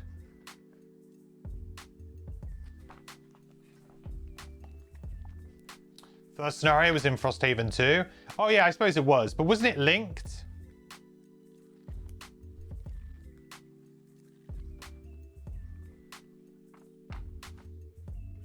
I can't remember, to be honest.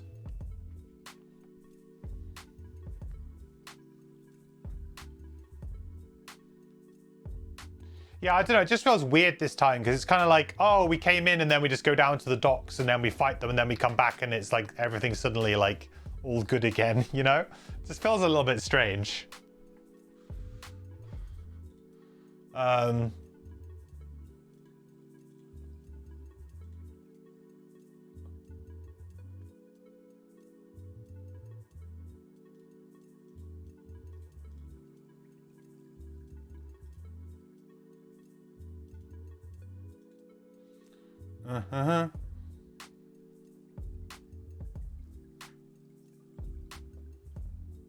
Yeah, it's a passage of time because you're taking a week to recuperate.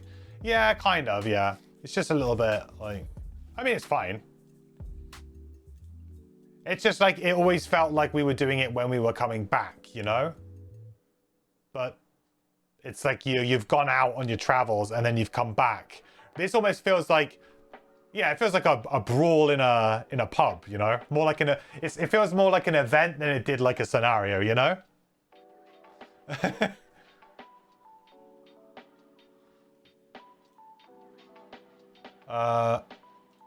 Okay, cool. So I guess we can do this then. Do I have anything written in there? No.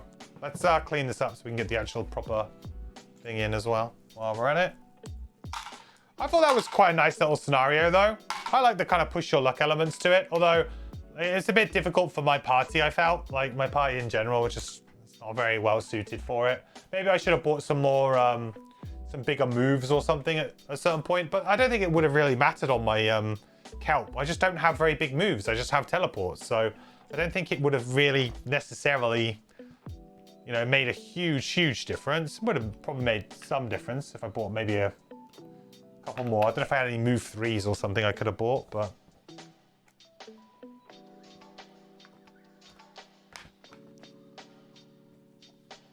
bam, ba-da-bam. Diggory! Thank you so much for the Prime Gaming sub, my friend. Welcome to Adventure Buy. Thank you so much for using your Amazon Prime sub here, my friend. I appreciate it very much. Welcome to Adventure Pie. Good to have you here with us. That's very kind of you. Thank you. Welcome, welcome.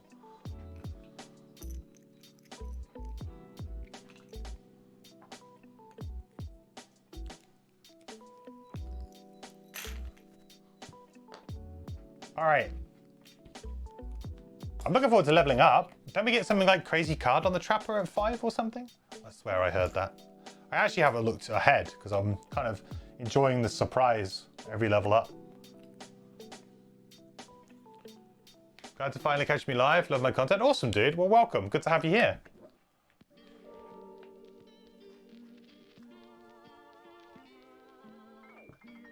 Right. They've all got to go in there, in there.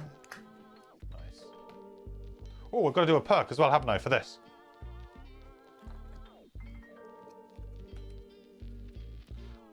It does feel like after my initial kind of complaints about challenges, maybe I just had a very bad run of it, because recently we seem to have been on a fairly decent run of getting one done every couple of scenarios. So might be that I was just I was having a particularly bad luck with some not nice ones suited for, you know, not suited for the scenarios that I'm doing, sort of thing.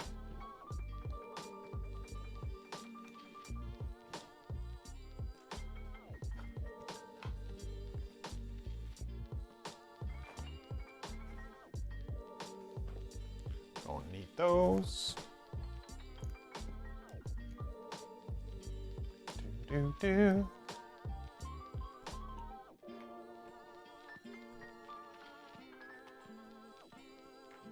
All right. Right, where's my campaign sheet?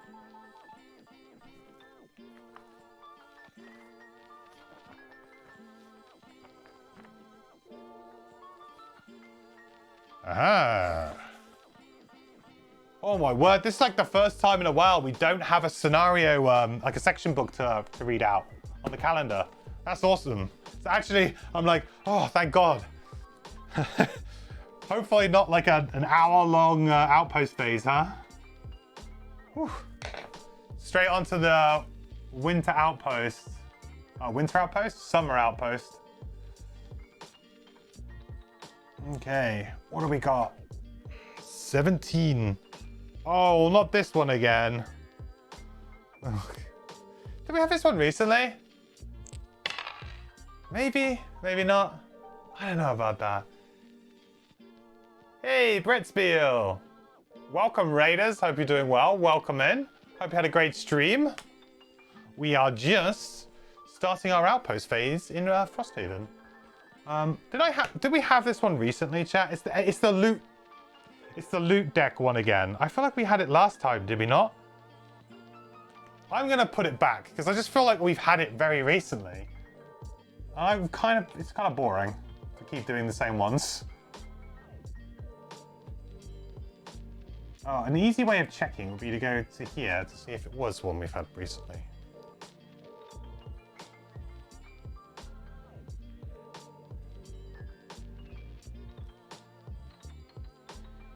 Yeah, I think we might have had that last. I think I might have just drawn for the wrong end of the deck. I think I might have just drawn for the wrong end of the deck.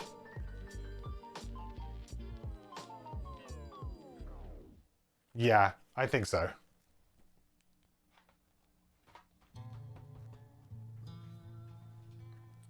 Okay, Summer Outpost number 58. Number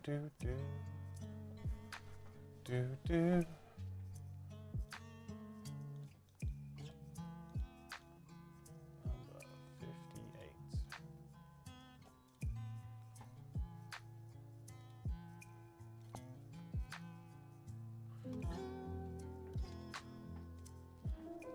Looks like a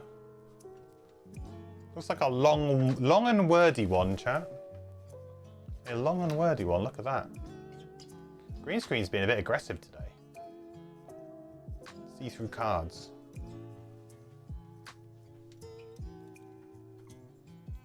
I wonder if it's because, to be fair, I did have to mess around a little bit with the filters when I started today. Yeah, that's why. Chroma keys, pretty strong.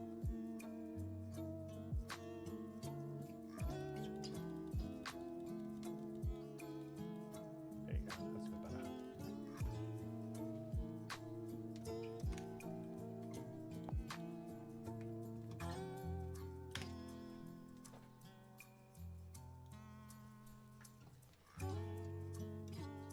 Okay. Here we go.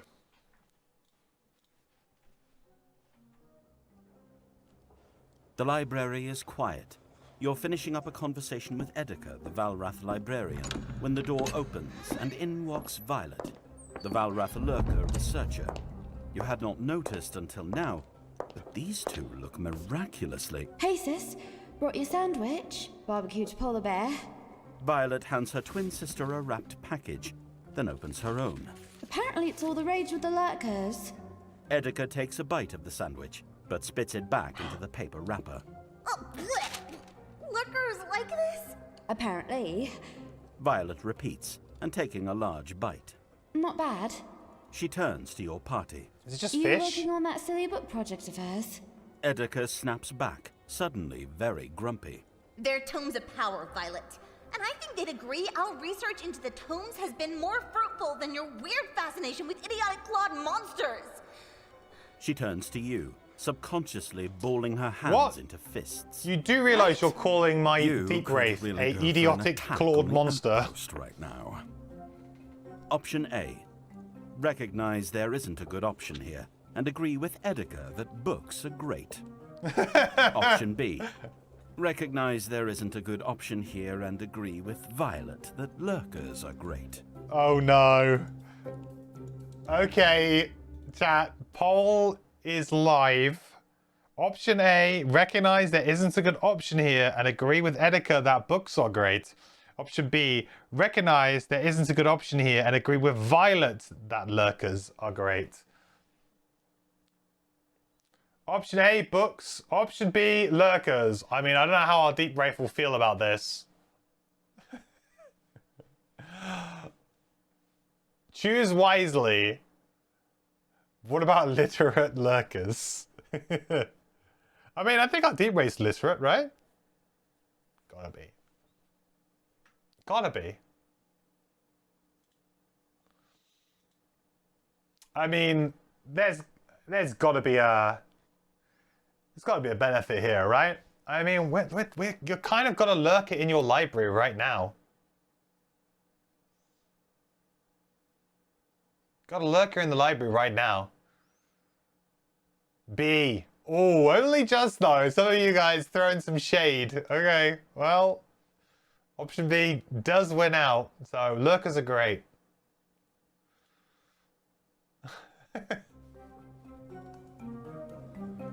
B.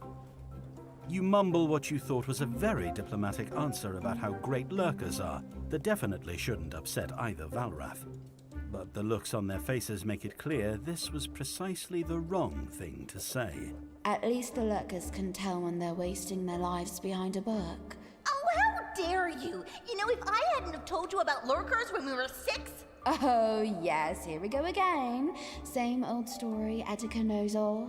After some back and forth sisterly bickering, Edeka throws your party and Violet out, shouting things at a volume unbecoming of a library. Get out! Yeah, you too! Get out! Violet buttons up her purple coat against the cold, smiling at you. Thanks for the assist. She's always down on my work. So prim and proper. But you can tell she's just a volcano waiting to explode. Anyway, I was actually coming around to tell her I found a tip for one of the books. I guess I can just tell you instead. Okay. Oh, that's kind of, it's kind of disappointing that you get a different narrative response, but you actually get exactly the same result. That's kind of disappointing. I was hoping that there'd be some kind of bonus there. But actually, apart from like the narrative being different, the actual end result is exactly the same. So we need to look through the Summer Road deck until we find 47, 48, or 49 and put it on top of the deck. So I guess we just draw until we hit 47, 48, or 49 on the road.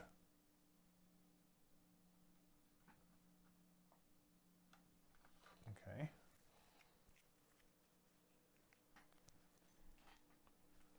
And then what? Do we? I guess we just shuffle the rest.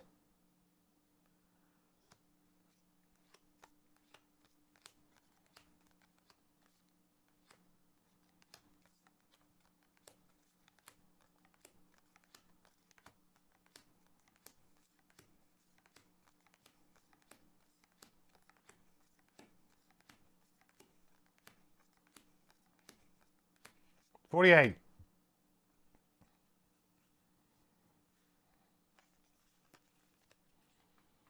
Okay. And then what? We just shuffle them?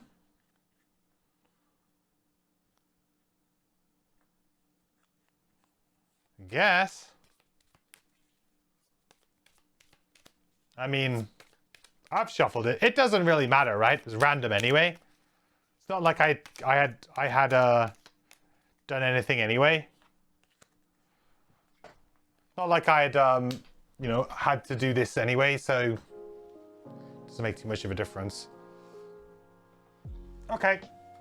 So I guess we're doing that one next time.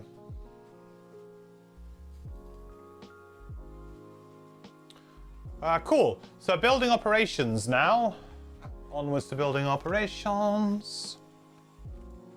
Not doing Kelp solo scenario. I might do it next time. Yeah. It was just, we had, the thing is we had to go do it, didn't we, last time? We had to go do the,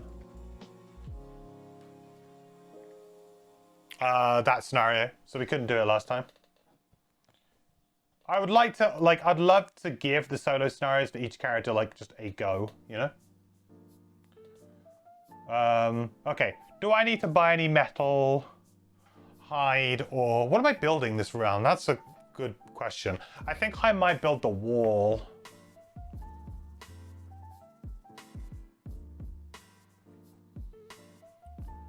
How much is the wall? I just need a bunch of wood, really. Yeah, wood.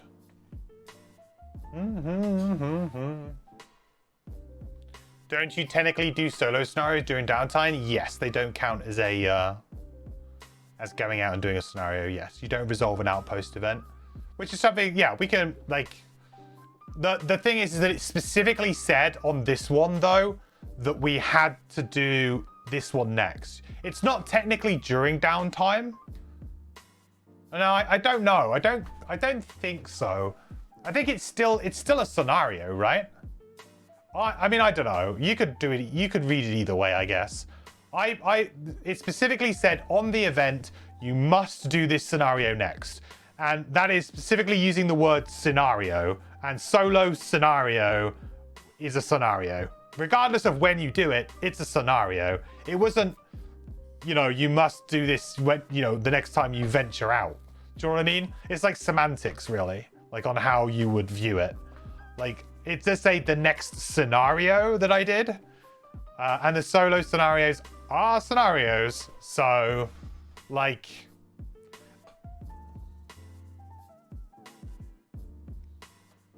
probably something to look for on the FAQ. Yeah, like it would be okay if it's FAQ. But I also don't feel like it's a massive deal breaker. It's one of those things where... like, is it really that much of an issue if you did the solo one first? Probably not. Like, I don't know how many scenarios are like that force you to have to do another one, like next. They're obviously force linked as well, but that would definitely happen because you'd have to go back to do the solo scenario anyway, potentially. Yeah. I don't actually really know what the proper answer is. Right, we got so much hide, but I need wood, and I probably need metal too. So yeah, let's buy wood and metal, I guess.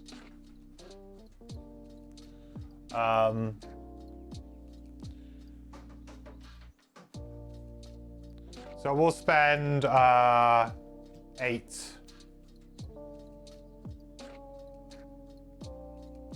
We'll spend 8.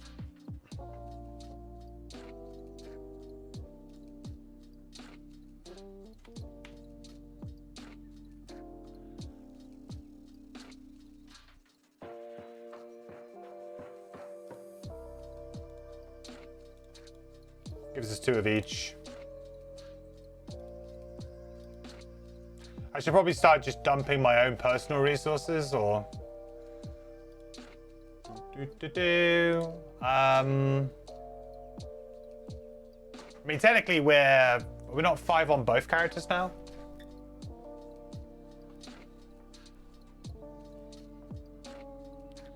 Oh right, yeah, I'm actually on this.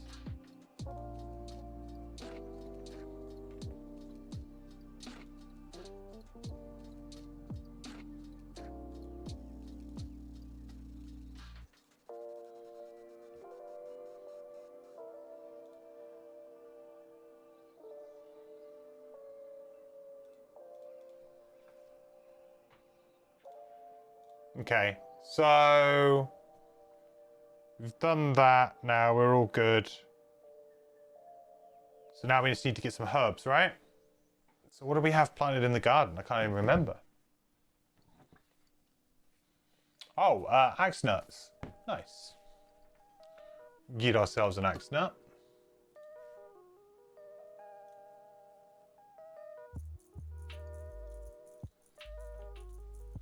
Might be able to brew a potion or something.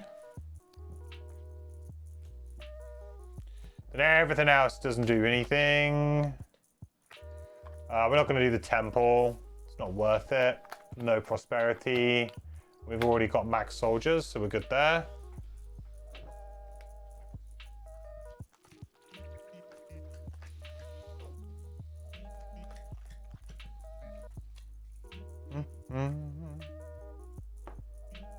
Okay. So downtime. First thing, let's level up our trapper, shall we? Leveling up the trapper.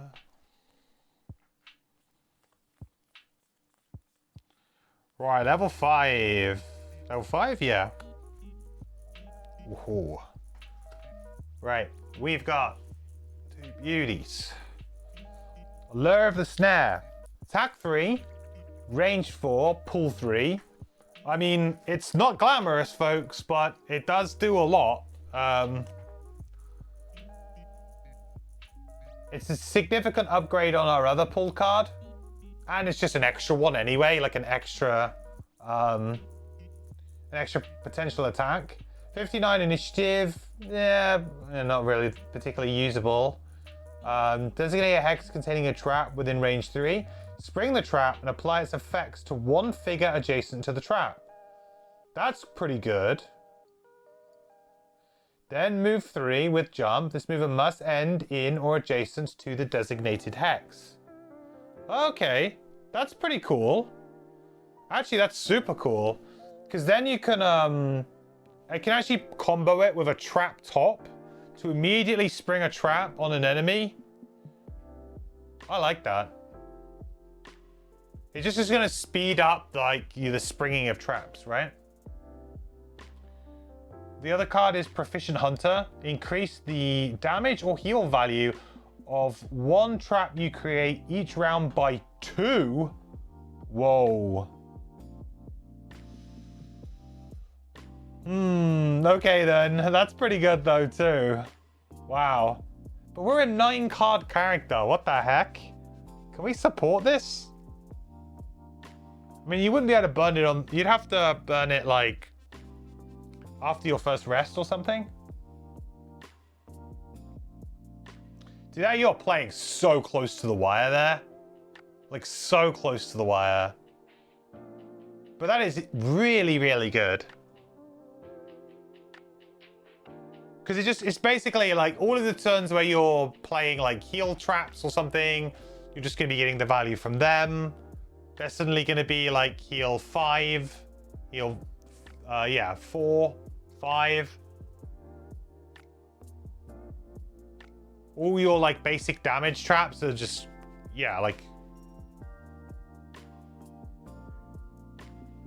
With the bottom of Pyrotechnics, we can, in theory, have like 5, and then Boar Hunter is like place a 4 damage trap, right?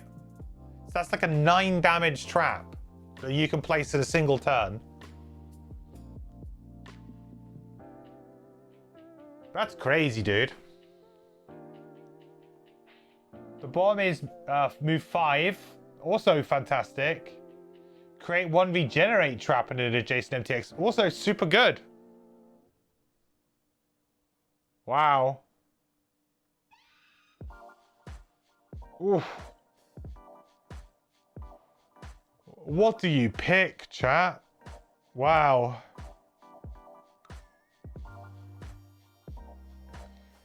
"26 initiative's pretty decent too. Actually, like, really pretty usable.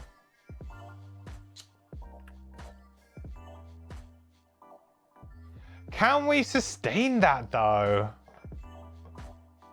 Can we honestly play a burn on the Trapper? I mean, that scenario, I actually had quite a few cards left. It was the Wraith who was a problem.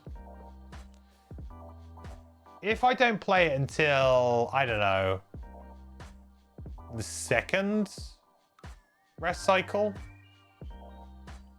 play it before, like, the thing with the Trapper is that you're often going to be the first person to run out of cards, because you're a 9-card class anyway. So I could play it as like the first card before we go through a door, because we'll have like a but then you're like delaying. This is a really interesting decision on these 2 cards, because Lure of the Snare to me is like, this is super safe. Like, just it's a safe card. You're gonna find plenty of use for it. It's gonna be decent. It's an upgrade. It's gonna do stuff for you. Whereas you look at Proficient Hunter and it's like, hang on a minute. This like supercharges our character. But in a way, you kind of would need more people able to trigger it. And I guess that's the thing. When I'm playing 2-player, in this party, the only person who can really trigger the traps is the Trapper. Really. I've got a few small items and tricks up my sleeve, but nothing crazy. I've got like 1 push. But really, it's all down to the Trapper, right? So Proficient Hunter seems good, but is it just going to be like, oh, I'm putting loads of traps down, but I'm not triggering them again? I don't know. Risk takers are those who drink champagne. I think I would say it's more like an early bath, an early shower, as we would say here in the UK. Gone for an early bath. Which is, you've gone home. No good.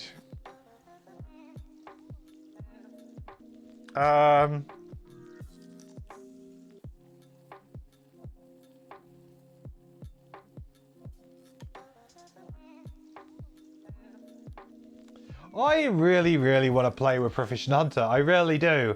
But I also can acknowledge that it is not the right card to help me win scenarios with this party. It's just not. Lure of the Snare absolutely is.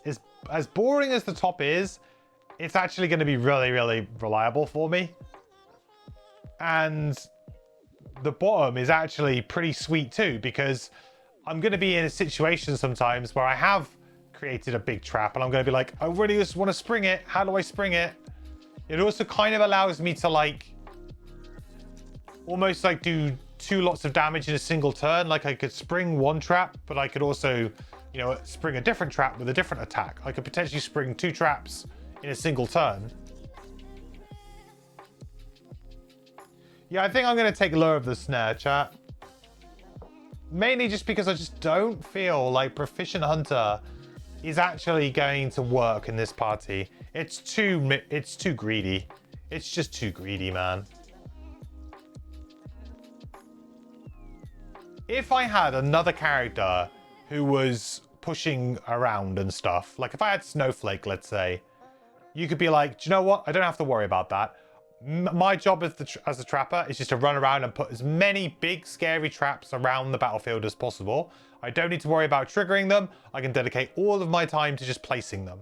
If that was the case, then Proficient Hunter is absolutely the card to use. But I just don't feel like my party's in that place. So I'm going to take Lure of the Snare. Yikers. That's such a shame, though. I feel like that's a really... It's a really cool one.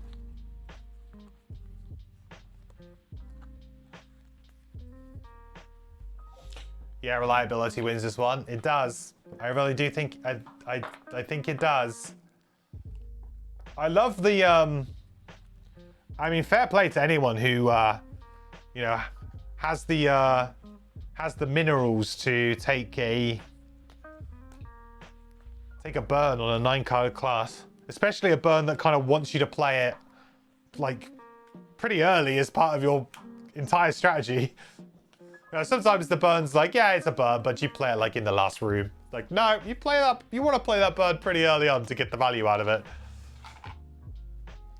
It's no good in the last room, really, is it? It is a move 5, ultimately. It's a very good move.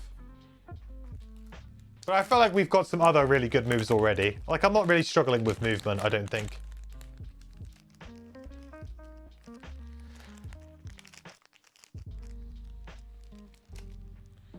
Okay.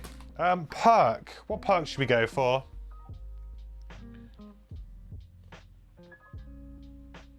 I feel like we want to go for one of these ones that's replacing...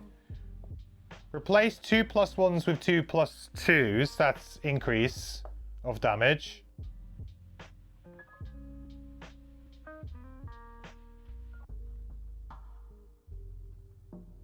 Rolling, push or pull could be kind of interesting, but the immobilize is the ones that I think seem like the most interesting to me.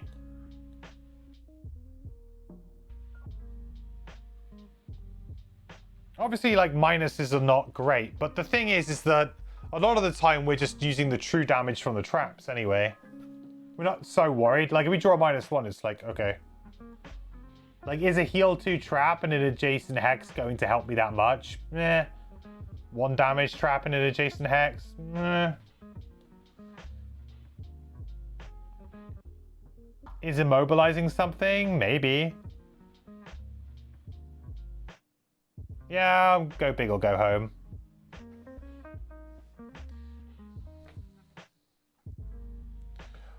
Okay, so now we've done all that. We are very close to retiring on both our Trapper and our Deep Wraith.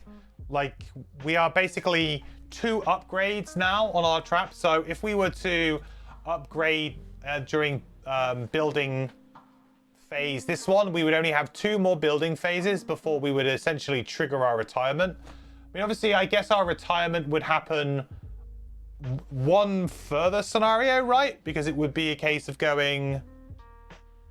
Yeah, because we only retire when we get back. So if we go to building operations, then technically our personal quest...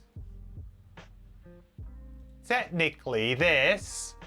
We do 1 now, it goes to 10. But when it does hit 12... Because it hits it in the construction phase, you still have to play 1 more scenario in order to do it, right? So although it's technically like 12 construction phases, it's actually 13 scenarios.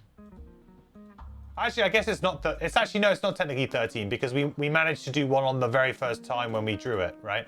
Yeah, so it's still 12. But I need to get it in my mind that when I do hit 12 on this, we're not instantly retiring. We still have one more scenario left. Just so that I can try and sync these guys up. I'm pretty sure with this, we can just do whatever. I don't know if I have enough boot items, if I'm honest. I got weathered shoes. Oh no, and I got the slippers as well. Yeah, I should be fine. I should be able to get the boots.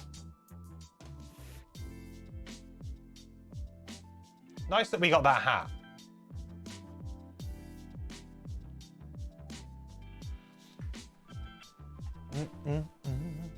Okay, so should we... In that case then, really, all I should do then is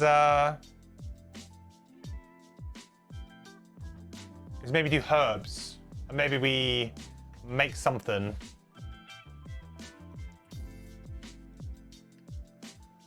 Can we do an arrow vine, an axe nut, and a rock root? Is that something that we haven't done yet? Let's find out.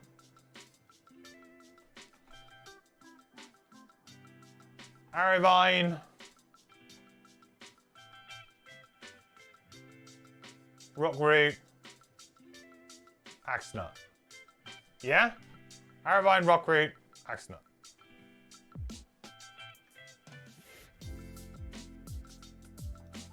Arrow vine. Axe nut. Rock root.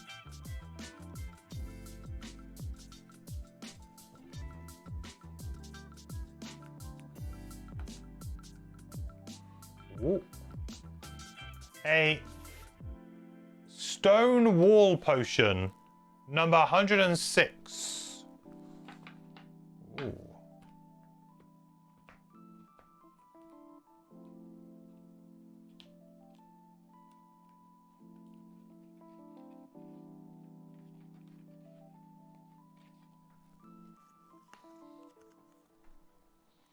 Okay. During your turn, perform ward, target 2 adjacent allies and self. I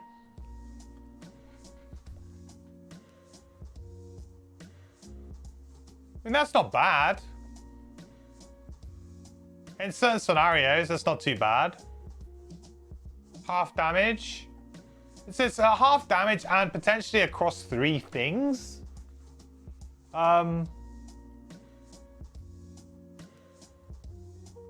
It's a pretty fine utility item, I think. I think the same problem, Frosthaven's going to suffer from the same problem that Gloomhaven did, which is not having enough small item slots, unfortunately. I think it's actually pretty decent, especially on certain scenarios where you want to maybe protect yourself for, you know, whatever reason.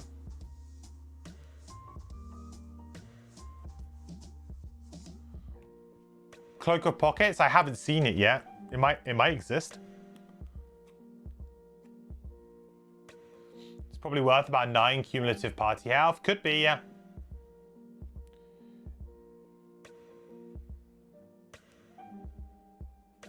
I think it's okay. If you're playing like 4 players, you could probably pretty reliably always hit like 3 of you.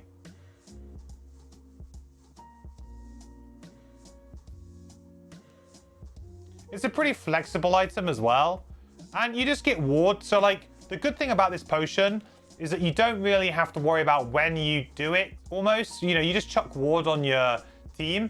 It's like, okay, the next time you take damage, you know, take half. It's just, you're not going to be worried about when's the most efficient time to use it. Because really, it's just like the most efficient time to use it is when you have 2 adjacent allies, right? When you can get the max number of targets. And that's about it. There's no really other time, like you just use it. The only time you wouldn't use it, I guess, is if there was wounds and stuff like that in play. Because that would obviously, the 1 damage of wound would make it not as good. Well, would make it very bad. You know, wounds are hard counter to it, but Really, yeah. It's fine. It's a good turn 1 item to be used. Yeah, I think you could. On the turn 1 of the game, you know, if you're the player who goes first pretty reliably on the first turn of the round, you just play this, everybody's got it, then everybody can just go off and do their own thing. And it'll pay dividends at some point down the line for your party. It's a very, like, simple and nice item to use, I think. Good for comps without a main tank. Yeah. Good. I mean, even if you do have a main tank, we know there's so many enemies that have, like, AoEs or multiple targets or just target all. There's a lot of that stuff going on in Frosthaven, right? So, you know, against Strike Fiends and stuff like that, it's going to at least do something. I mean, maybe Strike Fiends are pretty low in the damage level, but yeah, I actually quite like it. I guess I just give it to, I mean, I'd probably distill it because I probably don't want it on this party. I feel like for me, I'm probably never going to be playing it on this party, so maybe I just distill it. What happens when I distill with three? Do I get 2 back, or do I only get 1 back? Where's the book again? What have I done with the book?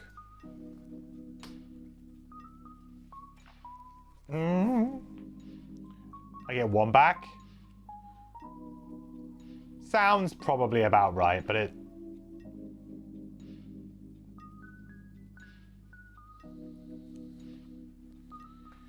Potions. Brewing potions.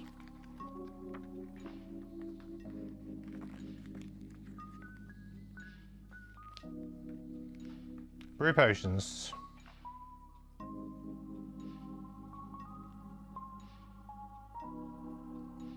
Hang on. All 3 herb combinations brewed with 2 or more of the same herb resource create the same potion, which cannot be distilled. What?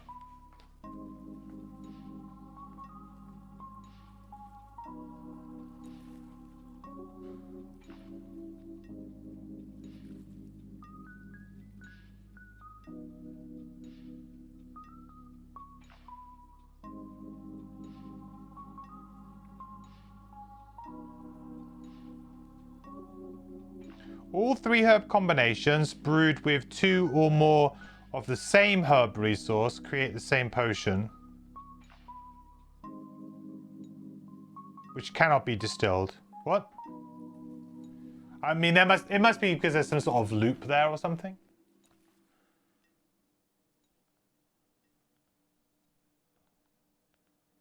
So in order to get like...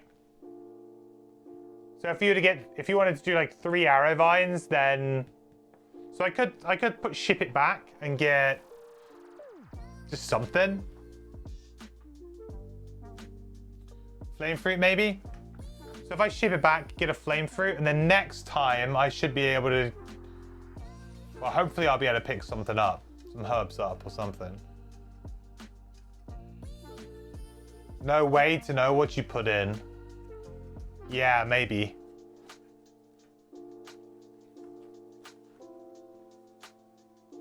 Yeah, I guess because it's off the card, right? So it's about distilling it later. Yeah. So like I know that I can distill this for 1 of those 3, right? Yeah, that makes sense. So I'll get the arrow vine back because I kind of like just like going through the arrow vine stuff, and I've got axe nuts planted in the garden.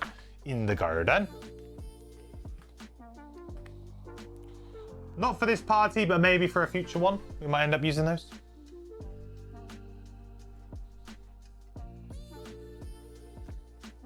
Cool. All right, well, that's that. We've done our level up on our trapper. And to be honest, I don't think there's much more to do apart from construction. And then maybe what we'll do is now we have both solo scenarios. So maybe we can do solo scenarios for the next couple of sessions.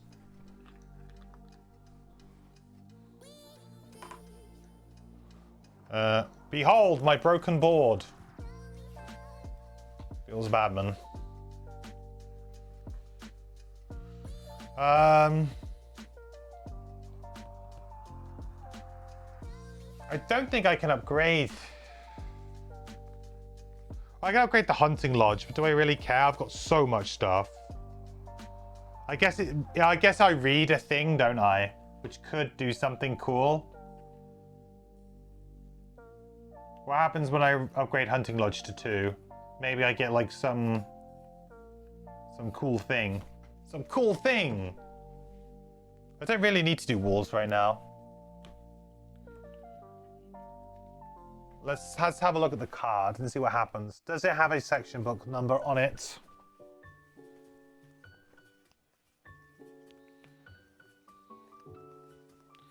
I just really don't need it right now. Level 2.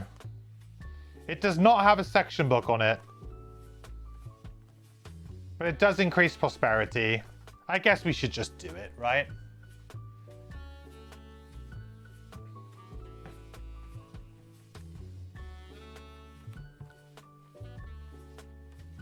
Yeah, we should just do it.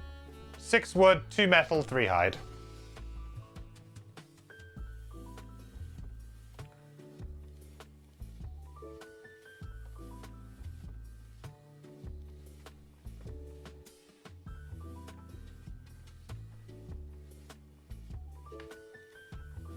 No gold as well, which is good. You know, you asked earlier, but you don't think I saw it. Do I count the barracks upgrade for Trapper's personal quest? Did I count it? Well, I believe the personal quest just says if anything was upgraded, right? It's not, is it each time? And does it specifically state in the personal thing? Experience the construction of 12 different... No, it just literally just says experience the construction of 12 different buildings. It says construction, though. 12 different buildings or building upgrades. I don't know.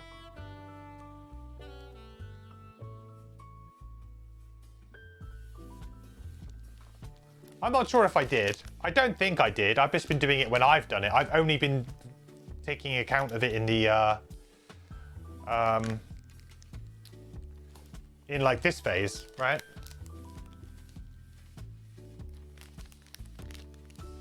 So possibly I'm missing one. It's possible. But when did the barracks get upgraded? At the end of winter? I can't really remember.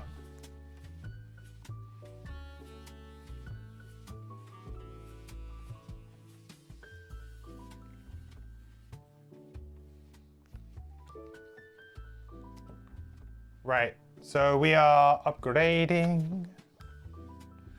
Boom.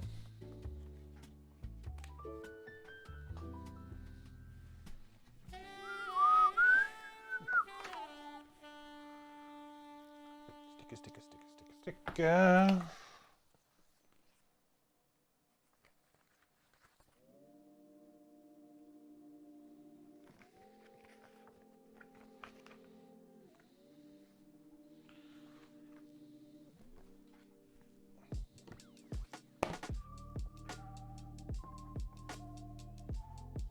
Where's the hunting lodge?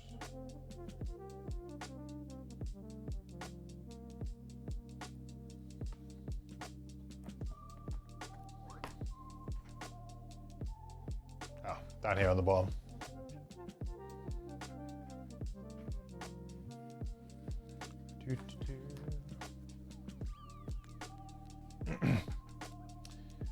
It's sad for you personally to either retire the character before reaching level 9 or starting with a higher level from the get-go due to prosperity. Feels like skipping the feel of progression or not reaching full potential. Yeah, there's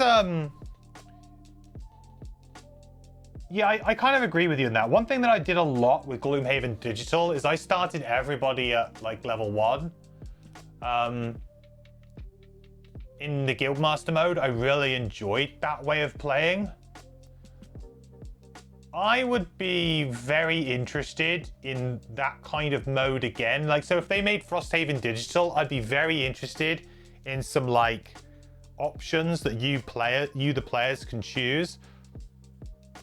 I feel like the reason why they've done it is because the pace of the game, you cannot get to level 9 if you start at level 1, and unless you like play so much of the game, right? They kind of don't want everybody to get to level 9, and level 9 will be like the end result. But I agree, like in Gloomhaven, when I was playing the physical version of Gloomhaven, I got every single one of my characters to level 9 before I retired. Every single one.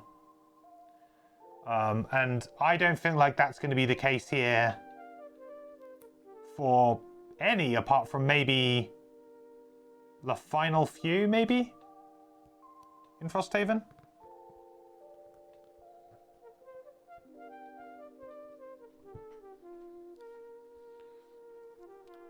+1 prosperity.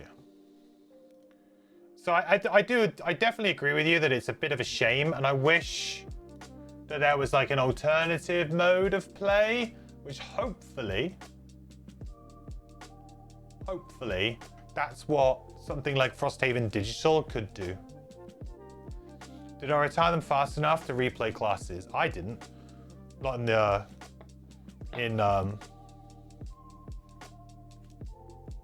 not in my first physical playthrough. And to be honest, I never really felt the want or need to anyway. There was 2 classes that I never unlocked on my first playthrough of Gloomhaven. Didn't unlock 2 minis and didn't unlock Lightning Bolt. So never saw those 2 characters in my first playthrough. And I held on to that as well. I didn't open them afterwards when we were like, right, we finished. We kind of like, yeah, you know, we had other commitments, so we couldn't keep playing. So it was like, yeah.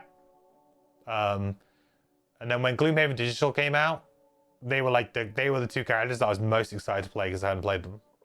Or like interested. Oh, you mean in Frosthaven? Because you have more scenarios and retire faster. It's a good question. I don't know. Like, I'm not the best person to ask that. I'm sure, like, if someone who's completed the game could maybe say, like, yeah, they felt like the tempo was similar to Gloomhaven in the sense that you kind of naturally came to the end with maybe...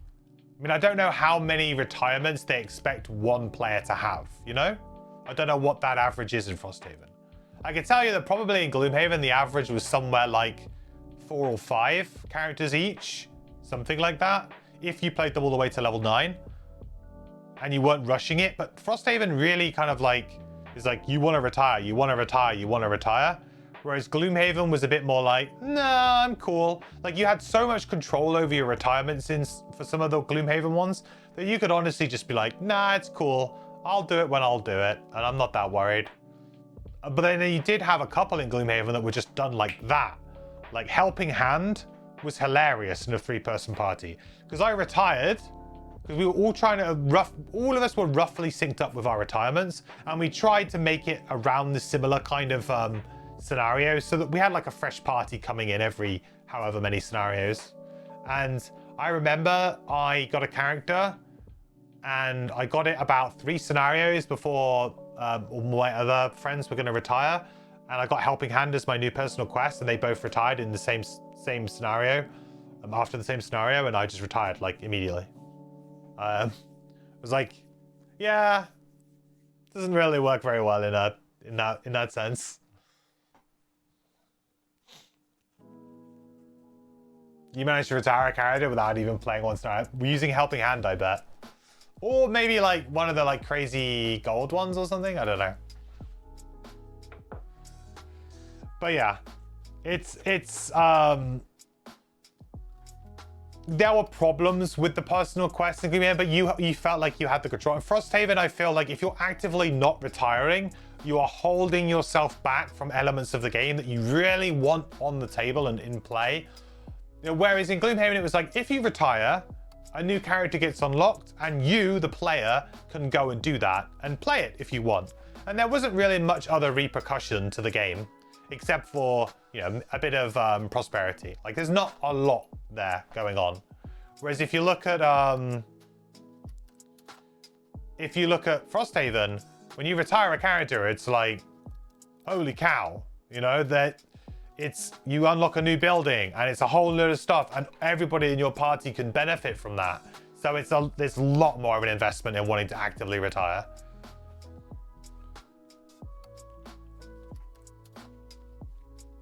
Oh, buy 4 enhancements. Right.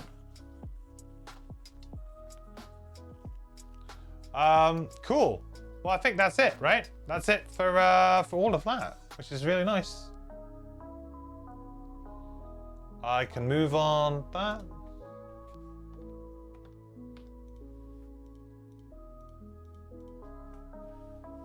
Awesome.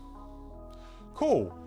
Well then, I think that will pretty much sum up today's stream. So fun little scenario to go and do.